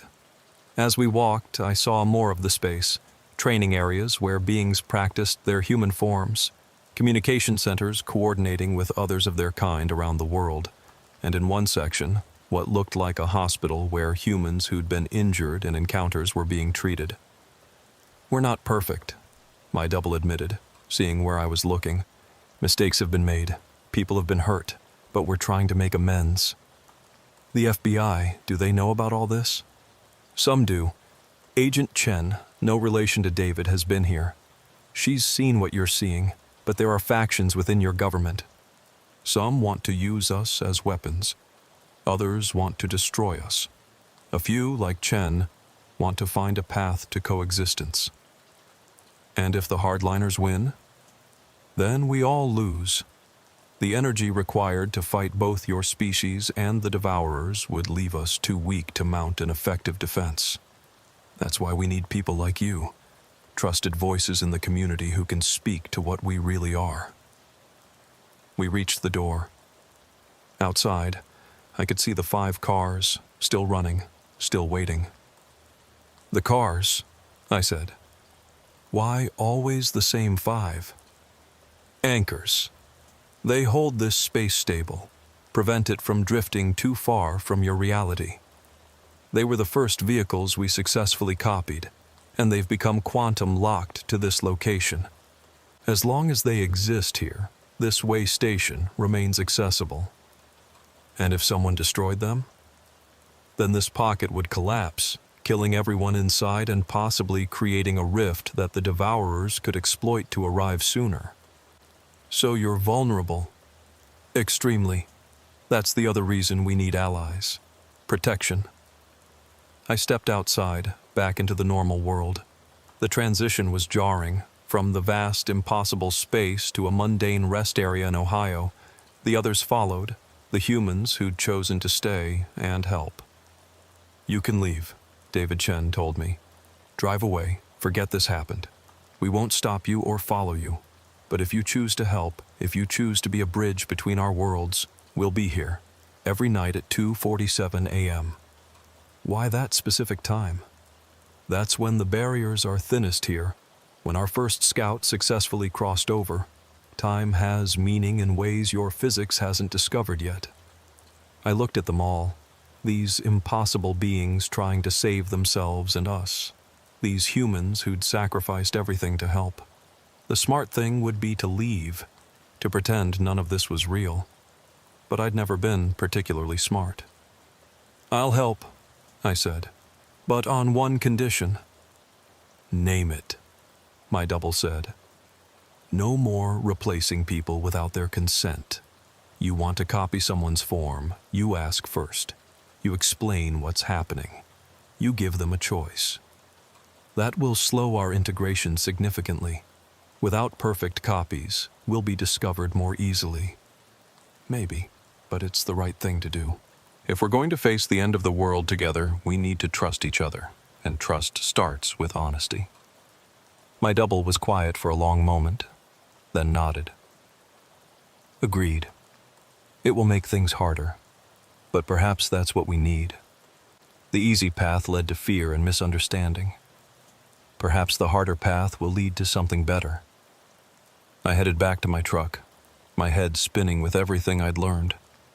As I climbed into the cab, my double called out one more time. Dale, there's something else. The devourers, they're not just mindless destroyers. They're looking for something. Something that exists in realities like ours. What? We don't know. But whatever it is, they'll consume everything to find it. Unless we stop them first. I started my engine and pulled out of the rest area. In my mirrors, I watched the 5 cars fade into the darkness. By the time the next driver passed by, they'd be gone. The rest area empty and normal.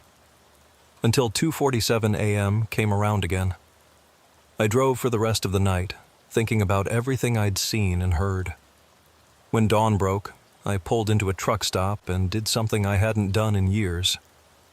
I called my ex-wife. "Dale?" She sounded surprised. "It's 6 in the morning." "I know, I'm sorry, I needed to hear your voice." "Are you okay? You sound strange." "I'm fine. Better than fine, actually. Listen, Sarah, if I told you to pack up and be ready to leave at a moment's notice, would you trust me?" "Dale, you're scaring me." "I know, and I can't explain everything right now. But something's coming, and when it does, I need you to trust me. Can you do that?" There was a long pause. "You haven't asked me to trust you in 5 years." "I know. I'm asking now." "Okay. Okay, Dale. If you say to run, I'll run." "Thank you. And Sarah, stock up on supplies. Water, non-perishables, first aid. Tell your friends to do the same. Don't make a big deal about it, just be prepared." "Dale, what's going on?" "The world's changing, Sarah, faster than anyone realizes. But maybe if we're smart and lucky and brave, we'll get through it." I hung up and looked around the truck stop. Normal people living normal lives, completely unaware that their reality was about to collide with something beyond imagination. Part of me envied them. But another part, the part that had stood in that impossible space between worlds, felt privileged to know the truth. I ordered coffee and opened my laptop, logging into the largest trucker forum I knew. It was time to start spreading the word, carefully, subtly. Not enough to cause panic, but enough to prepare. Because if those probability matrices were right, we had maybe 2 years before everything changed. The post I wrote was simple. "Fellow drivers, keep your eyes open out there. Things are getting strange on the highways, and they're going to get stranger. If you see something unusual at a rest area, don't panic. Don't shoot. Try to understand. We're all in this together, even the things that don't look like us. The road ahead is going to be rough, but if we help each other, we might just make it through. Keep your tanks full, your loads secure, and watch out for each other. The convoy's about to get a lot bigger." Within an hour, the responses started coming in. Other drivers sharing their own strange encounters, asking questions, offering support. The network was activating, the underground railroad of information that had connected truckers for generations. I closed the laptop and got back on the road. There were still deliveries to make, miles to cover, normal life to maintain. But now I had a second job, preparing for the impossible, building bridges between worlds, and helping humanity get ready for the greatest challenge we'd ever faced. The devourers were coming, but we wouldn't face them alone. We had allies, strange as they might be. And if a bunch of truckers could accept the impossible and work with beings from another reality, maybe the rest of humanity could too. The highway stretched out before me, endless and full of possibilities. Somewhere out there, at rest areas and truck stops across the country, first contact was happening over and over again. Some encounters would go badly, driven by fear and misunderstanding, but others would go right, building the connections we'd need to survive. I thought about that rest area at mile marker 142, appearing night after night at 2:47 a.m. A doorway between worlds, a bridge between species, a hope for survival in the face of annihilation. It had started as a source of terror, but now I understood it for what it really was, a lifeline. The radio crackled to life. "Breaker, breaker. This is Missouri Mike. Anyone else seeing these convoys of identical trucks? Must be 30 of them, all moving in perfect sync." I picked up the handset. "This is Ohio Dale. I see them too, Mike. Don't worry about it. They're friendlies." "Friendlies? Dale, what the hell's going on out here?" "The world's getting bigger, Mike. Bigger and stranger and more dangerous than we ever imagined. But we're adapting. We're surviving. We're finding new roads through the dark." "You sound like you know something." "I know enough. Keep your eyes open, Mike. Watch for the signs. And if you find yourself at a rest area at 2:47 a.m. and see something impossible, don't run. Stop and listen. You might be surprised by what you learn." I hung up the handset and kept driving. In my mirrors, I could see them now, the other trucks moving in formation, some driven by humans who knew the truth, others by beings learning to be human. All of us heading toward an uncertain future, but at least heading there together. The rest area would be there tonight, and every night, waiting for the next person brave enough to stop and see beyond the fear. Each one who did increased our chances, even if only by a fraction of a percent. And maybe, just maybe, those fractions would add up to survival. The sun was fully up now, painting the Ohio countryside in gold and green. It was beautiful, worth fighting for, worth saving. Both our species had found something worth protecting in this reality, and that gave me hope. Because if there's one thing truckers understand, it's that the longest journeys are made 1 mile at a time. And we had a very long journey ahead of us, but at least we wouldn't be traveling alone. My name's Randy Bowman, and I've been hauling freight across the Midwest for 18 years. 18 years of following the same routes, stopping at the same truck stops, seeing the same faces behind the same counters. You develop a rhythm after that long, a sense of what's normal and what ain't. That's why I knew something was wrong the moment my GPS started acting up on that foggy Tuesday night in rural Indiana.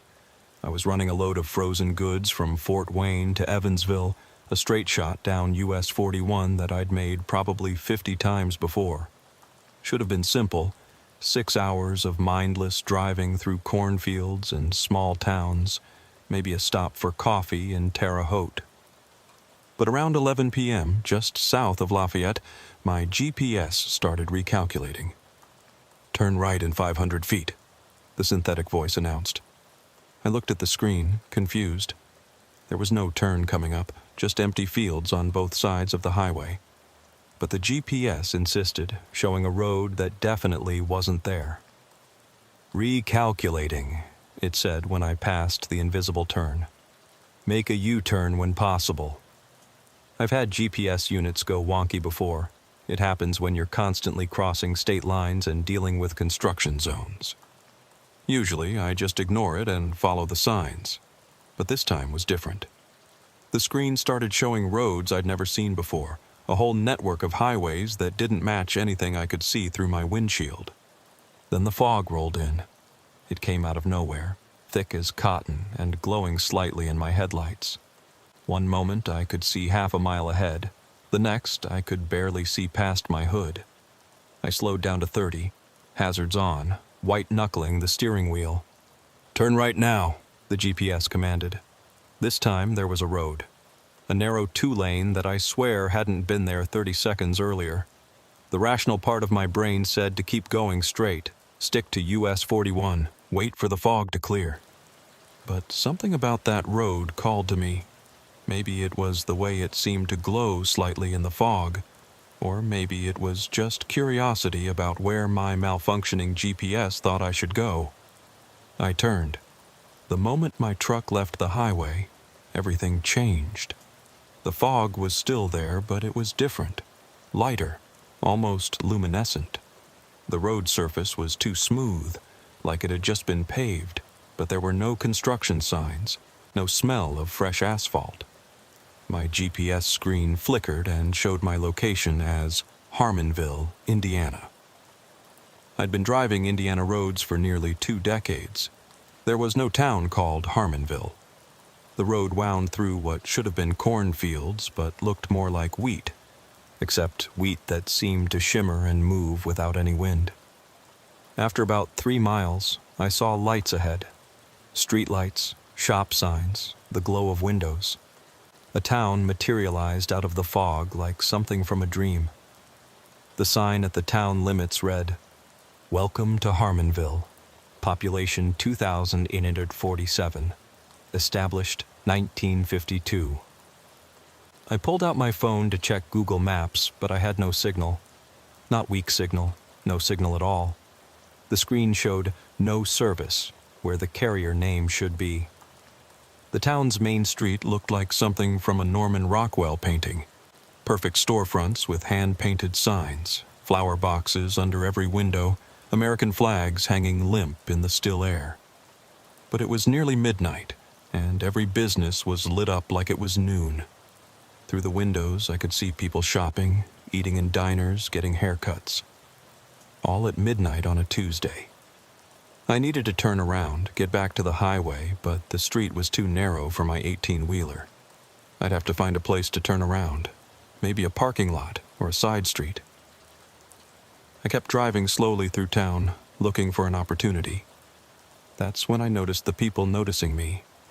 They didn't just glance at my truck the way people usually do. They stopped what they were doing and stared. A man getting a haircut turned in his chair to watch me pass. A woman carrying shopping bags stood frozen on the sidewalk.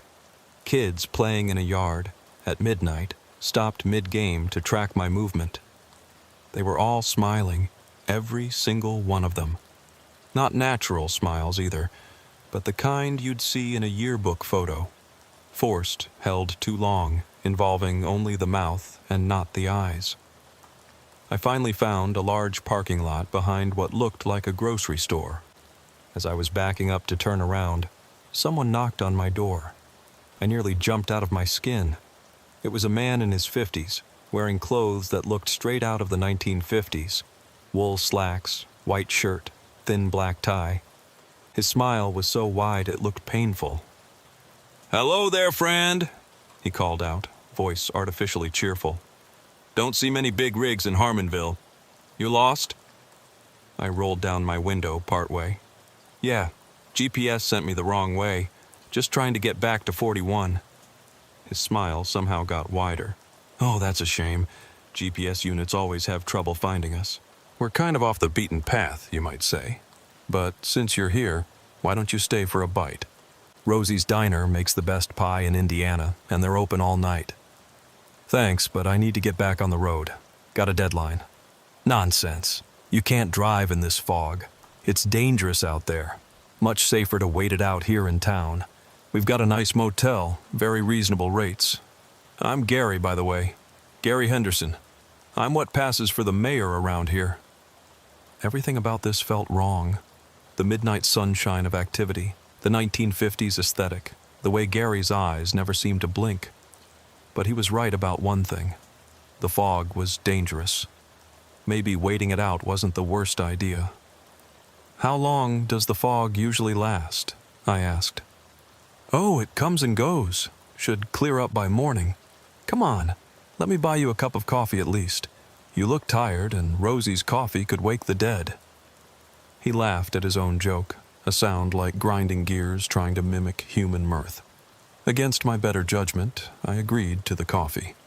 I figured I could ask around, maybe find out what was really going on in this place. I pulled my truck into a proper parking space and followed Gary down the street to Rosie's Diner. The inside was exactly what you'd expect from a 1950s diner. Red vinyl booths, checkerboard floor, chrome everything. A jukebox in the corner played Mr. Sandman by the Chordettes. The place was packed, every booth and stool occupied by people eating full meals at what was now past midnight. Gary led me to the only empty booth right by the window. A waitress appeared immediately. Blonde, beehive hairdo, pink uniform, that same painful smile. "What can I get you boys?" she asked, pencil poised over her notepad. "Coffee for me, Diane," Gary said. "And for our new friend?" "Just coffee," I said. "Oh, you have to try the pie," Diane insisted. "Rosie made apple, cherry, and rhubarb fresh this evening. Just coffee, thanks."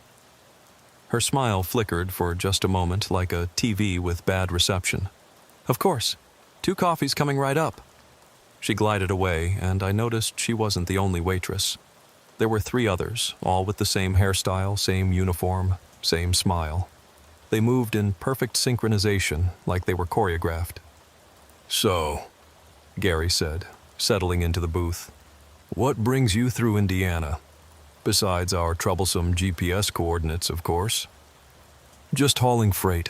Frozen goods from Fort Wayne to Evansville." "Frozen goods? How modern. We don't get many refrigerated trucks here. Most of our deliveries come by regular truck. Old-fashioned, you might say." "When do you get deliveries? I didn't see any industrial areas coming in." "Oh, we're very self-sufficient here in Harmonville. Grow our own food, make our own clothes. We like to keep things simple, traditional." Diane returned with our coffees. The mug was burning hot, but the coffee inside was exactly body temperature. It tasted like coffee-flavored water, as if someone had described coffee to someone who'd never tasted it and they'd tried to recreate it. "Good, isn't it?" Gary asked, taking a big sip of his own. "Rosie's special blend." I nodded, pretending to drink while actually just touching the mug to my lips. Through the window, I could see people walking by on the sidewalk. They all moved at exactly the same pace, arms swinging at identical angles like a parade of wind-up toys. "Gary," I said carefully, "what year do you think it is?" He laughed that grinding gear laugh again. "What year? Why, it's 2024, of course. Though sometimes it does feel like time moves differently here in Harmonville. Slower, you might say. More peaceful. But everything here looks like it's from the 1950s. We appreciate the classics. Good, wholesome values. None of that modern nonsense with everyone staring at their phones, ignoring their neighbors. Here in Harmonville, we take care of each other. We're one big happy family." A bell chimed, and everyone in the diner turned to look at the door in perfect unison. A young couple walked in, the man in a Letterman jacket, the woman in a poodle skirt. They waved at the room, and everyone waved back with identical motions. "Tommy! Sandra!" Gary called out. "Come meet our visitor." They walked over, holding hands, smiling those painful smiles. Up close, I noticed something odd about their skin. It was too perfect, no pores, no blemishes, like they were made of wax. "Pleased to meet you," Tommy said, extending his hand. His handshake was firm but wrong. His hand was the same temperature as the coffee, exactly body temperature, and his skin felt like latex. "Randy," I managed. "Nice to meet you too." "Are you staying long?" Sandra asked. Her voice had a slight echo, like 2 people speaking in almost perfect unison. "Just until the fog clears." "Oh, that could be a while," she said, her smile never wavering. "The fog likes to linger around Harmonville. Sometimes it stays for days, weeks even. But that's okay. We have everything you could need right here." "My delivery—" "Can wait," Gary interrupted. "Your company will understand. Weather delays happen all the time. Besides, when's the last time you took a real break? Enjoyed some genuine hospitality?" The bell chimed again. This time, a family of 5 entered. Parents and 3 children, all dressed like they'd stepped out of a 1950s catalog. The children moved with the same synchronized precision as the adults, their smiles just as wide and empty. "I should really check on my truck," I said, starting to stand. Gary's hand shot out and grabbed my wrist. His grip was impossibly strong, and his skin felt even more artificial up close. Now," he said, his smile never faltering. "You just got here. It would be rude to leave so soon. Besides, your truck is perfectly safe. Nothing bad ever happens in Harmonville." I pulled my hand free and stood up anyway. "Thanks for the coffee. I'll grab a room at that motel you mentioned and head out first thing in the morning." "The Harmonville Motor Lodge," Gary said, bouncing up as well. "Excellent choice. I'll walk you over. Make sure you get the best room." "I can find it." "Nonsense. What kind of mayor would I be if I didn't personally ensure our visitors were comfortable?" We left the diner, and I noticed everyone watched us go, their heads turning in perfect synchronization to track our movement. Outside, the fog had gotten thicker, reducing visibility to maybe 20 feet. The street lights created halos of light that seemed to pulse slightly, like a heartbeat. The motel was 2 blocks away, a single-story building with doors facing a parking lot. The neon sign buzzed and flickered. Harmonville Motor Lodge, vacancy. Given how many people I'd seen in town, I found it hard to believe they got many visitors. The office was manned by an elderly woman who could have been Diane's grandmother. Same hairstyle, same smile, same uniform, but in blue instead of pink. "Room for one?" she asked before we'd even gotten through the door. "Yes, just for tonight," I said. "Oh, we'll see about that," she said, with what I think was supposed to be a playful wink. "Harmonville has a way of growing on people. Some folks come for a night and stay for years." She handed me a key, an actual metal key, not a card, attached to a diamond-shaped plastic tag with Room 7 embossed on it. "That'll be $12, she said. $12? For the whole night? We like to keep prices reasonable here. None of that big city gouging." I handed her a 20, and she gave me back exactly 8 $1 bills, all crispy and new, all from 1952. I looked at them closely. They were real, just old, or perfectly reproduced. "Gary, the man needs his rest," the woman said. "You can give him the full tour tomorrow." "Of course, Mrs. Patterson. Sleep well, Randy. Tomorrow you'll see why Harmonville is the best-kept secret in Indiana." They both stood there, smiling, waiting for me to go to my room. I walked down the row to Room 7, unlocked the door, and stepped inside. The room was exactly what you'd expect from a 1950s motel. Twin bed, small TV with rabbit ears, rotary phone on the nightstand. Everything was clean, but felt frozen in time. I looked out the window and saw Gary and Mrs. Patterson still standing in the same spot, facing my room, smiling. They stood there for 5 more minutes before finally walking away in perfect synchronization. I sat on the bed, trying to process what I'd stumbled into. This wasn't just some quirky small town with a retro theme.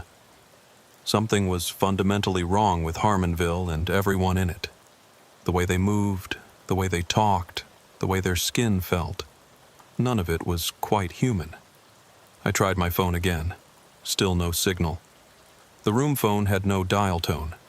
The TV, when I turned it on, only showed static on every channel except one, which played a loop of what looked like a local Harmonville news program from 1955. I needed to get out of here, fog or no fog. I grabbed my keys and opened the door. The entire town was standing in the parking lot. Every person I'd seen in the diner, on the street. Everyone. They stood in perfect rows, all facing my room, all smiling those terrible smiles. In the center of the crowd was Gary, still in his 1950s attire. "Going somewhere, Randy?" he asked, his voice carrying clearly across the distance. "The night's not safe for traveling. So much can go wrong on unfamiliar roads. Accidents happen. People disappear. Sometimes they're never found." "Sometimes," the crowd said in perfect unison, "they find a better place." "A happier place," Gary continued. "A harmonious place," the crowd responded. "Come back inside, Randy. Rest. Tomorrow you'll understand everything. Tomorrow you might even decide to stay." "Everyone stays," the crowd chanted. "Everyone stays in Harmonville." I stood frozen in my doorway, keys clutched in my hand as the crowd continued to stare and smile. Then, as if responding to some unheard signal, they all turned and walked away, dispersing into the fog in perfect formation. I went back inside and locked the door, shoving the chair under the doorknob for good measure. Through the window, I could see a figure standing under the streetlight across from my room. They stood there all night, unmoving, watching. I didn't sleep. How could I? I sat on the bed, fully dressed, truck keys in my hand, waiting for dawn and praying the fog would clear. But even as the sky began to lighten outside, the fog remained, thick as ever. And I was starting to understand that maybe the fog wasn't keeping me here by accident. Maybe Harmonville didn't want me to leave. Maybe no one ever left Harmonville. Dawn came, but it didn't bring relief. The fog was still there, maybe even thicker than before. Through my motel room window, I could see Main Street coming to life, if you could call it that. People emerged from buildings like clockwork, all at exactly 6 a.m., all walking to their destinations with that same synchronized gait. I'd spent the night studying every inch of the room, looking for something, anything that might explain what Harmonville really was. The Gideon Bible in the nightstand was wrong. The verses were almost right, but not quite, like someone had tried to recreate it from memory. In the beginning was the harmony, and the harmony was with God, and the harmony was God. The phone book, who still had phone books, listed hundreds of names, all with the same handful of last names repeated: Henderson, Patterson, Wilson, Baker, Smith. The addresses were all variations of the same few street names: Main, Elm, Oak, Harmony. At 7 a.m. sharp, someone knocked on my door. "Mr. Bowman, it's Diane from the diner. I brought you breakfast." I hadn't ordered breakfast. I approached the door carefully. "Thanks, but I'm not hungry." "Oh, but you have to eat. It's the most important meal of the day. And Rosie made her special pancakes just for you." "Leave it outside. I'll get it in a minute." There was a pause. "Mr. Bowman, that would be rude. In Harmonville, we believe in proper hospitality. Person to person, face to face." I cracked the door open, keeping the chain on. Diane stood there with the tray, still wearing that pink uniform, still smiling that painful smile. But in the morning light, I could see more details I'd missed the night before. Her skin had a subtle sheen to it, like plastic. Her eyes never actually focused on me. They seemed to look through me at some fixed point. "I'm really not hungry," I said. "Everyone's hungry in the morning," she replied, her voice taking on a strange insistence. "Everyone eats breakfast in Harmonville. It's what people do." "Normal people, you mean?" Her smile flickered again. "Yes, normal people. Like us. Like you're going to be." That last part sent ice through my veins. "What did you say?" "I said you're going to eat breakfast, aren't you?" She pushed the tray toward the gap in the door. The smell of pancakes and syrup wafted through, but underneath it was something else. Something chemical, like formaldehyde. "I need to check on my truck," I said, closing the door. "Your truck is fine," she called through the door. "Gary made sure of it. He's waiting for you at the diner when you're ready for that tour. Don't keep him waiting too long. Gary doesn't like to be kept waiting." I heard her footsteps walking away, but she was wearing heels, and they clicked in a perfect rhythm, like a metronome. I waited another 10 minutes, then carefully opened the door. The tray was still there, the food looking perfect, but wrong. The pancakes were too circular, the butter pats too square, the syrup too glossy. I left it there and headed for my truck. The parking lot was empty except for my rig, which looked untouched. But when I climbed up to check the cab, I found something that made my blood run cold.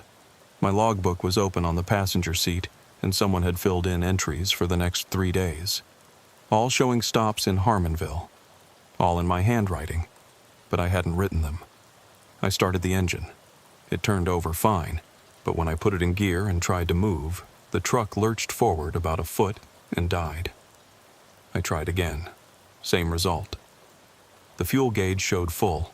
All the indicators were normal, but the truck wouldn't run for more than a second.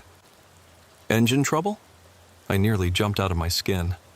Gary was standing right beside my door, having approached without making a sound. "It was running fine last night," I said. "Machines are funny things. Sometimes they just know when it's time to rest, like people.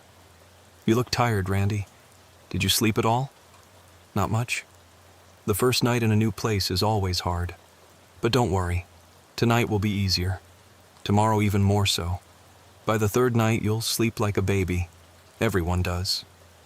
I need to call my dispatcher, let them know about the delay." "Oh, I'm afraid our phone lines are down." The fog, interferes with all sorts of communications. "But don't worry. I sent a message on your behalf. Your company knows you're safe and sound in Harmonville." "How? How did you send a message if the phones are down?" His smile widened impossibly. "We have our ways. Now come on. Let me show you around properly. You'll love our town once you get to know it." I climbed down from the truck, mainly because I wanted to keep Gary in sight. He led me down Main Street, pointing out shops and buildings with the enthusiasm of a proud parent. "There's Wilson's Hardware, been in the same family for 3 generations. And Baker's Bakery. Yes, the baker's name is Baker. Isn't that delightful? Oh, and our library. You must see our library." The library was a small brick building that looked older than the supposed 1952 founding date of the town. Inside, it was dead silent, despite having at least a dozen people reading at tables. They all looked up when we entered, smiled in unison, then returned to their books. I walked over to one of the shelves and pulled out a random book. The cover said "To Kill a Mockingbird," but when I opened it, every page was blank. I tried another, "The Great Gatsby." Also blank. Every book I checked was the same. Real covers, empty pages. "We prefer to tell our own stories here," Gary said, suddenly right behind me. "Outside stories can be so disruptive. These aren't books, they're props. They're possibilities," he corrected, "waiting to be filled with better stories, harmonious stories." "Gary, what is this place? Really?" He tilted his head at that unnatural angle. "It's home, Randy. It's where people come to be happy, to be part of something greater than themselves. People don't come here. You trap them here. Trap is such an ugly word. We invite, we welcome, we integrate. And if I want to leave, why would you want to leave? Everything you need is here. Food, shelter, community, purpose. My purpose is delivering frozen goods to Evansville. Such a small purpose. Here, you could be part of maintaining harmony itself. You could help others find their way here, just as you found yours." "I didn't find my way. My GPS malfunctioned." Gary laughed. "GPS, coincidence, fate. Does it matter what we call it? You're here now. That's what matters." We left the library and continued the tour. Every person we passed greeted us with the same phrase, "Beautiful morning in Harmonville." Even the children who should have been in school were walking the streets, shopping with their parents, all wearing those perfect smiles. "Don't the kids go to school?" I asked. "Every day is school in Harmonville. We learn from each other constantly. Traditional education is so limiting, don't you think?" We passed by what should have been the town limits, but the road just ended at a wall of fog. Beyond it, I couldn't see anything. Not fields, not forest, just impenetrable white. "Where does the fog come from?" I asked. "It's always been here," Gary said. "As long as Harmonville has existed, the fog has protected us, kept us safe from the chaos outside, and kept people from leaving. People don't want to leave once they understand, once they become part of the harmony." "What does that mean exactly? Becoming part of the harmony?" Gary's smile somehow got even wider. "Let me show you." He led me to a building I hadn't noticed before. Or maybe it hadn't been there before. It was larger than the others, with no windows and a single door. The sign above read, "Harmonville Community Center." Inside was a single vast room with a stage at one end. The walls were covered in photographs, hundreds of them, all showing people at various town events. But in every photo, everyone had the same expression, the same posture, the same smile. "We gather here every evening," Gary explained. "The whole town. We share our experiences, our thoughts, our feelings. We synchronize." Synchronize? "We ensure everyone is in harmony. No conflicts, no disagreements, no discord, just perfect unity." On the stage was a strange device. It looked like a cross between an old radio transmitter and a pipe organ. Wires ran from it into the walls, disappearing into the structure of the building. "What is that?" I asked. "The harmonizer. Our founder, Dr. Eugene Hartwell, invented it in 1952. He was a visionary, understood that human conflict came from individual thought, individual desire. But if everyone thought together, wanted together, moved together, imagine the peace, Randy. Imagine the perfection. That's not peace. That's mind control." Such dramatic words. It's harmony. It's unity. It's what humanity was meant to be before ego and selfishness corrupted us. I backed toward the door, but it had closed behind us. "You're all being controlled by that machine? We're all connected through it. One mind, many bodies. One purpose, many hands to achieve it. And soon, Randy, you'll understand. Tonight, at the gathering, you'll experience true harmony for the first time." "I'm not going to any gathering." "Oh, but you are. Everyone in Harmonville attends the gathering. It's what we do. It's who we are." I pushed past him and grabbed the door handle. It wouldn't budge. "The door will open when it's time," Gary said calmly. "Everything happens when it's time in Harmonville." "You can't keep me prisoner." "Prisoner? You're our guest, our newest friend, soon to be our newest family member. You should be honored. Not everyone gets invited to Harmonville. Only those who are already searching for something. Those who are already lost." "I wasn't lost.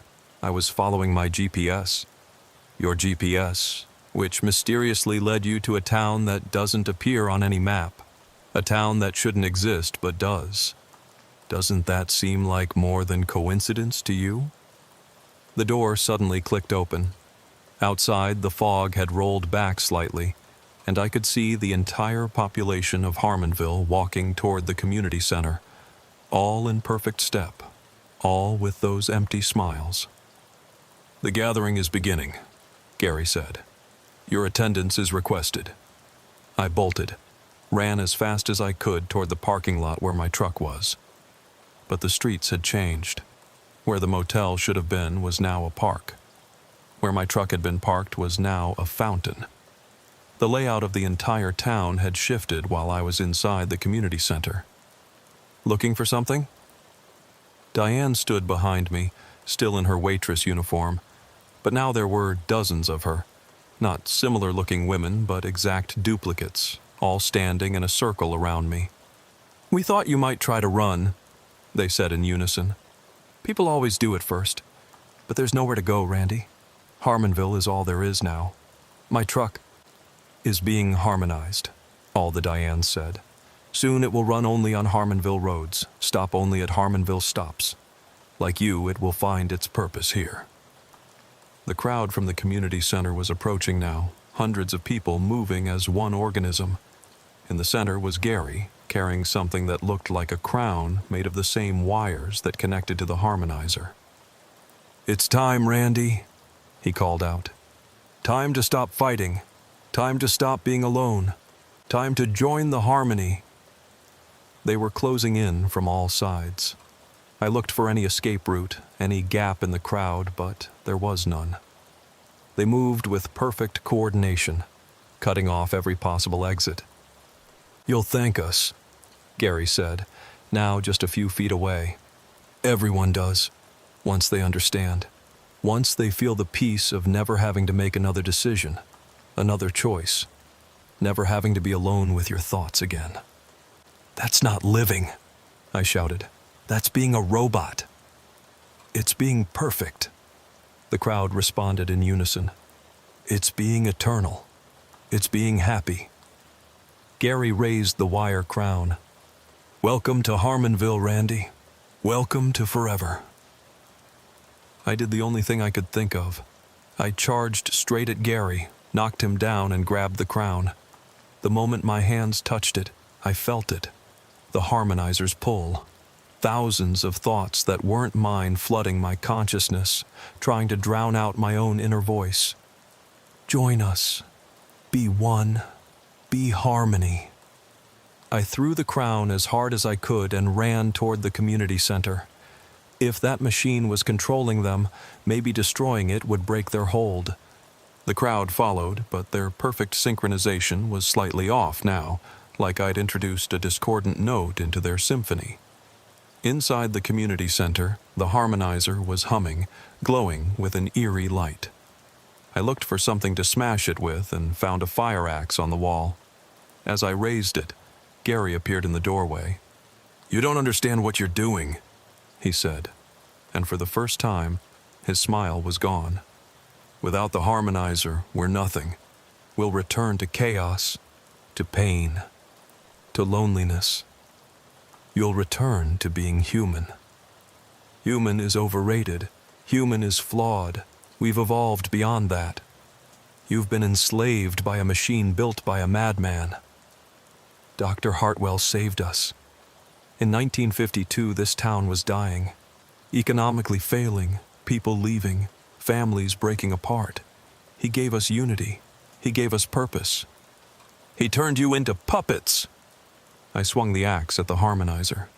It connected with a shower of sparks, and the machine let out a sound like 1,000 voices screaming in unison.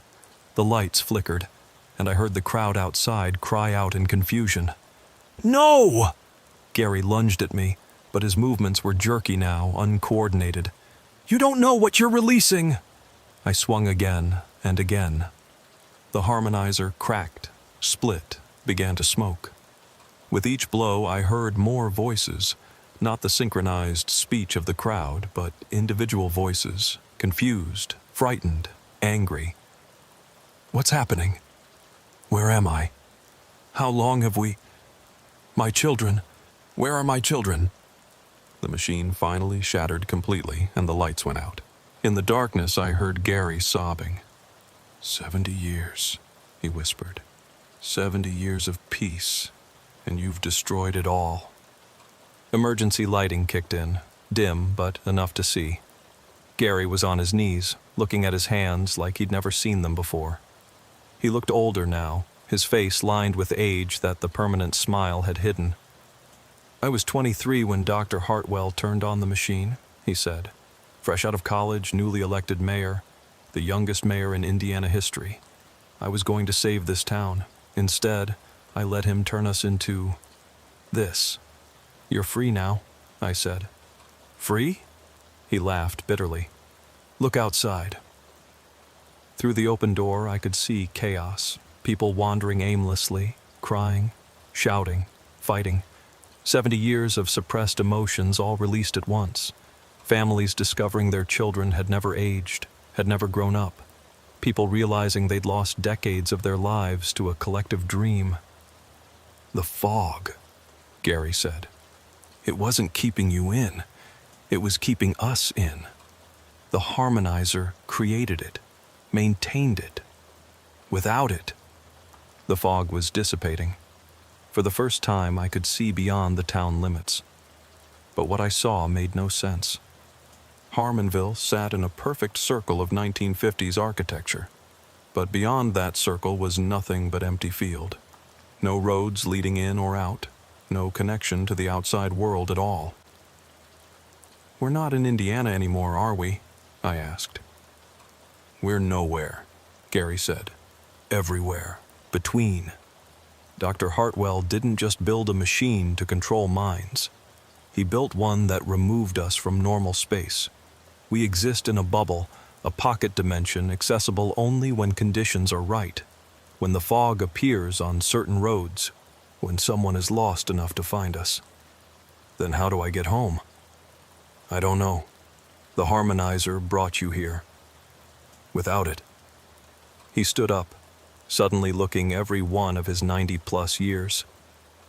You may have freed us from the harmony, but you've trapped us all in chaos, and yourself with us. Outside, the town was tearing itself apart. People who'd been neighbors for 70 years suddenly didn't recognize each other. The duplicate Dianes were merging and splitting randomly, screaming as their shared identity fractured. Buildings that had been maintained by collective will were aging rapidly, paint peeling, wood rotting, brick crumbling. There has to be a way out, I said. The Founder's house, Gary said weakly. Dr. Hartwell's original laboratory. If there are answers, they'll be there. Oak Street, number 7. But hurry. Without the harmonizer maintaining the pocket dimension, I don't know how long this place will hold together. I ran through the chaotic streets. People grabbed at me, begging for help, for answers, for someone to tell them what to do. But I couldn't help them. I could barely help myself. The house at 7 Oak Street looked older than the rest of town. Victorian rather than 1950s suburban. The door was locked, but I kicked it in. Inside was a study filled with papers, journals, and equipment that looked like it belonged in a mad scientist's laboratory. I found Dr. Hartwell's journal and started reading, skipping through pages of equations and theories until I found what I needed. The transportation frequency must be maintained at exactly 432 Hz to sustain the pocket dimension. Any variation will cause spatial displacement. To return subjects to original reality, reverse the polarity while broadcasting at 528 Hz. Warning: this will collapse the pocket entirely. Any consciousness not properly anchored will be lost. I didn't understand most of it, but I found what looked like a smaller version of the harmonizer in the basement. This one was more complex, with additional dials and switches.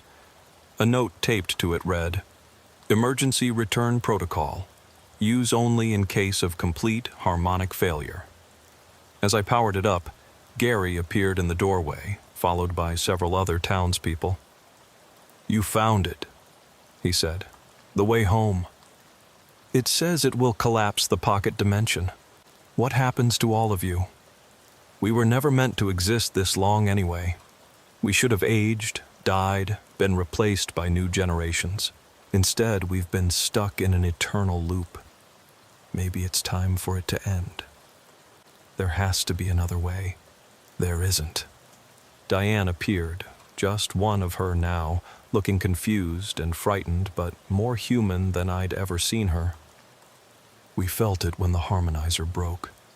We're not real anymore. We're echoes, sustained by a machine that no longer exists. Use the device. Go home. Let us finally rest." The building shook. Through the window, I could see the edge of town dissolving, turning to static like a TV losing signal. "It's collapsing anyway," Gary said. "At least this way you get out. Someone should. Someone should remember Harmonville, even if it's just as a cautionary tale." I set the device to 528 Hz and reversed the polarity as the journal instructed. The machine hummed to life, sending out a pulse that made my teeth ache. "Thank you," Gary said, and for the first time his smile seemed genuine. "For freeing us, for ending the harmony. It wasn't living, what we were doing. It was just existing." The pulse grew stronger. The walls became transparent, and I could see my truck somehow superimposed over the house like a double exposure. The townspeople were fading, becoming translucent. "Remember us," Diane called out as she disappeared. "Remember that we were real once?" The last thing I saw was Gary, age reversing rapidly until he was that 23-year-old mayor again, full of hope and plans to save his town. He nodded once, then was gone. Reality snapped back like a rubber band. I was sitting in my truck on the shoulder of US 41, engine running, dashboard clock showing 11:03 p.m., only 3 minutes after I'd turned onto that impossible road. The fog was gone. My GPS showed my location clearly, and I had full cell signal. I drove the rest of the way to Evansville in a daze, delivered my load, and filed a report about GPS malfunction causing a minor delay. No one questioned it. Why would they? But I kept Dr. Hartwell's journal. It had somehow made the transition with me, the only proof that Harmonville ever existed. In it I found his final entry, dated the day he activated the harmonizer. Today I save this town from itself. No more conflict, no more suffering, no more individual pain. They will resist at first, but soon they will understand. In harmony, there is peace. In unity, there is purpose. And in eternity, there is no more loss. Harmonville will be perfect forever. He was wrong, of course. Perfection that's forced isn't perfection at all. It's a prison with prettier bars. I thought that was the end of it. Delivered my load, filed my report, went home to my apartment in Fort Wayne and tried to forget about Harmonville. But you can't forget something like that. It follows you, haunts your dreams, makes you question everything you thought you knew about reality. I kept Dr. Hartwell's journal hidden in my truck, wrapped in plastic and tucked behind the spare tire. Sometimes I'd pull it out at rest stops and read passages, trying to understand the science behind what he'd done. Most of it was beyond me. Talk of dimensional frequencies and consciousness resonance and harmonic convergence points. But some parts were disturbingly clear. He'd mapped what he called thin places all across the Midwest, spots where reality was malleable, where the right frequency could punch a hole between dimensions. There were dozens marked on his hand-drawn maps. Rest areas, abandoned towns, stretches of highway where people regularly reported strange experiences. Harmonville had been his first success, but apparently, he'd had bigger plans. 3 weeks after my escape from Harmonville, I was hauling a load of agricultural equipment from Indianapolis to Cedar Rapids. It was a routine run on I-380, one I'd done many times. But as I passed through a rural stretch of highway near Waterloo, my radio started acting up. Static at first, then voices. Not DJ chatter or commercials, but conversations. People talking about their day, about the weather, about their families. Normal stuff, except it was all happening simultaneously. Dozens of voices overlapping in a chaotic symphony. And underneath it all, a rhythm, a pulse. Familiar. I checked my GPS. It was glitching again, showing roads that didn't exist, towns that shouldn't be there.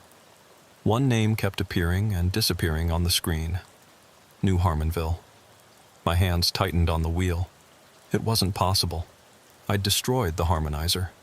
I'd watched Harmonville collapse, but the voices on the radio were getting clearer, and I recognized one of them. Randy? Randy Bowman? If you can hear this, please respond. This is Gary Henderson. I grabbed the CB handset. Gary? That's impossible. You disappeared. The whole town collapsed. Not disappeared, Randy. Displaced. When you destroyed the harmonizer, you didn't kill us. You scattered us.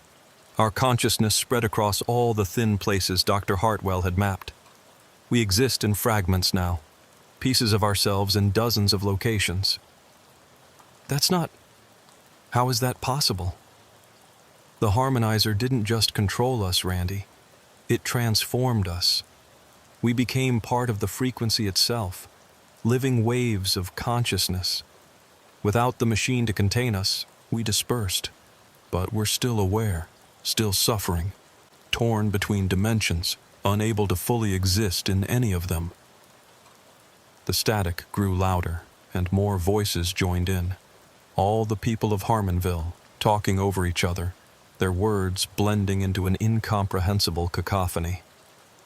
Please, Gary's voice cut through again. We need your help. There's a way to give us peace, to let us finally rest. But we need someone corporeal, someone still anchored in base reality. Why should I help you? You tried to trap me, to turn me into one of you. Because you're partially responsible for our current state. And because if we remain scattered like this, Our presence will continue to destabilize the thin places. More people will be drawn in, lost between dimensions. The fog will spread. As if responding to his words, wisps of fog began forming along the highway despite the clear afternoon weather. Other truckers were slowing down, confused by the sudden change. I could see some of them reaching for their radios, probably hearing the same voices I was. "What do you need me to do?" I asked. Dr. Hartwell had a contingency plan, a way to properly disperse consciousness without leaving fragments. It's in his laboratory, but not the one you found. His real laboratory, the one that exists between dimensions. You'd need to enter one of the thin places voluntarily, find the laboratory, and activate the final harmony protocol. Enter voluntarily? After what happened last time? You'd be protected this time. You know what you're dealing with now. And you have the journal. Page 73 describes how to maintain dimensional anchor while traversing thin places. It requires a specific mental frequency, a way of thinking that keeps you tethered to your reality. I pulled over at the next rest stop and found page 73. The instructions were complex, but seemed to boil down to maintaining a constant internal narrative, a running monologue of who you are, where you're from, and where you're going. The moment you stop asserting your reality, you become susceptible to dimensional drift. Even if I wanted to help, I said into the CB, how would I find this laboratory? We can guide you. Our consciousness extends through all the thin places now. We can feel the laboratory's presence. It exists in a dimensional pocket similar to Harmonville, but more stable. Dr. Hartwell built it as his control center, the hub from which he planned to expand his harmony across the entire Midwest. Expand? He wanted to do this to more towns? He wanted to do it to all towns, to create a network of harmonized communities, all linked, all thinking as one. He believed it was the next step in human evolution. The laboratory contains the master controls for his entire planned network. The fog was getting thicker. I could see other drivers getting out of their vehicles, looking confused and frightened. If I didn't do something, they might get pulled into whatever remained of Harmonville's influence. "Where's the nearest entry point?" I asked. "Mile marker 247 on I-380. There's an abandoned rest area there, closed since 1987. The fog will be thickest at 11:47 p.m. That's when the dimensional frequency aligns. But Randy, once you enter, you'll have exactly 1 hour before the alignment shifts. If you're not out by then, I'll be stuck between dimensions like you. Worse, without the protection of harmonization, your consciousness would be torn apart. You'd cease to exist entirely." I looked at my watch. It was 3 p.m. Mile marker 247 was about 4 hours away. That gave me time to prepare, to memorize the relevant pages of Dr. Hartwell's journal, to steel myself for what I was about to do. "I'll be there," I said. "Thank you, Randy. And please, hurry. Every moment we exist like this is agony. We're everywhere and nowhere, everyone and no one. We just want it to end." The voices faded, leaving only static. I got back in my truck and started driving, trying to ignore the way the fog seemed to follow me, always staying just at the edge of my vision. I reached the abandoned rest area just after 11 p.m. It was exactly as Gary had described. A crumbling parking lot overgrown with weeds, restroom buildings with boarded-up windows, rusted picnic tables slowly being reclaimed by nature. The whole place had an aura of wrongness about it, like reality itself was thinner here. I parked my truck and prepared according to the journal's instructions. I wrote my name, birth date, and home address on a piece of paper and put it in my pocket, a physical anchor to my reality. I set my phone to record audio, creating a technological tether. And most importantly, I began the mental mantra. My name is Randy Bowman. I'm from Fort Wayne, Indiana. I drive trucks for Midwest Freight Lines. I'm here to help the people of Harmonville find peace. I will return to my reality when this is done. I repeated it over and over as the fog rolled in. At exactly 11:47, the abandoned rest area changed. The buildings restored themselves, the weeds disappeared, and lights that hadn't worked in decades flickered to life. But it wasn't quite right. The buildings shifted and morphed, existing in multiple states simultaneously, new and old, whole and broken, real and impossible. A path appeared, made of the same luminescent fog that had led me to Harmonville. But this time, I walked it voluntarily, still chanting my mantra. The path led to a building that couldn't exist.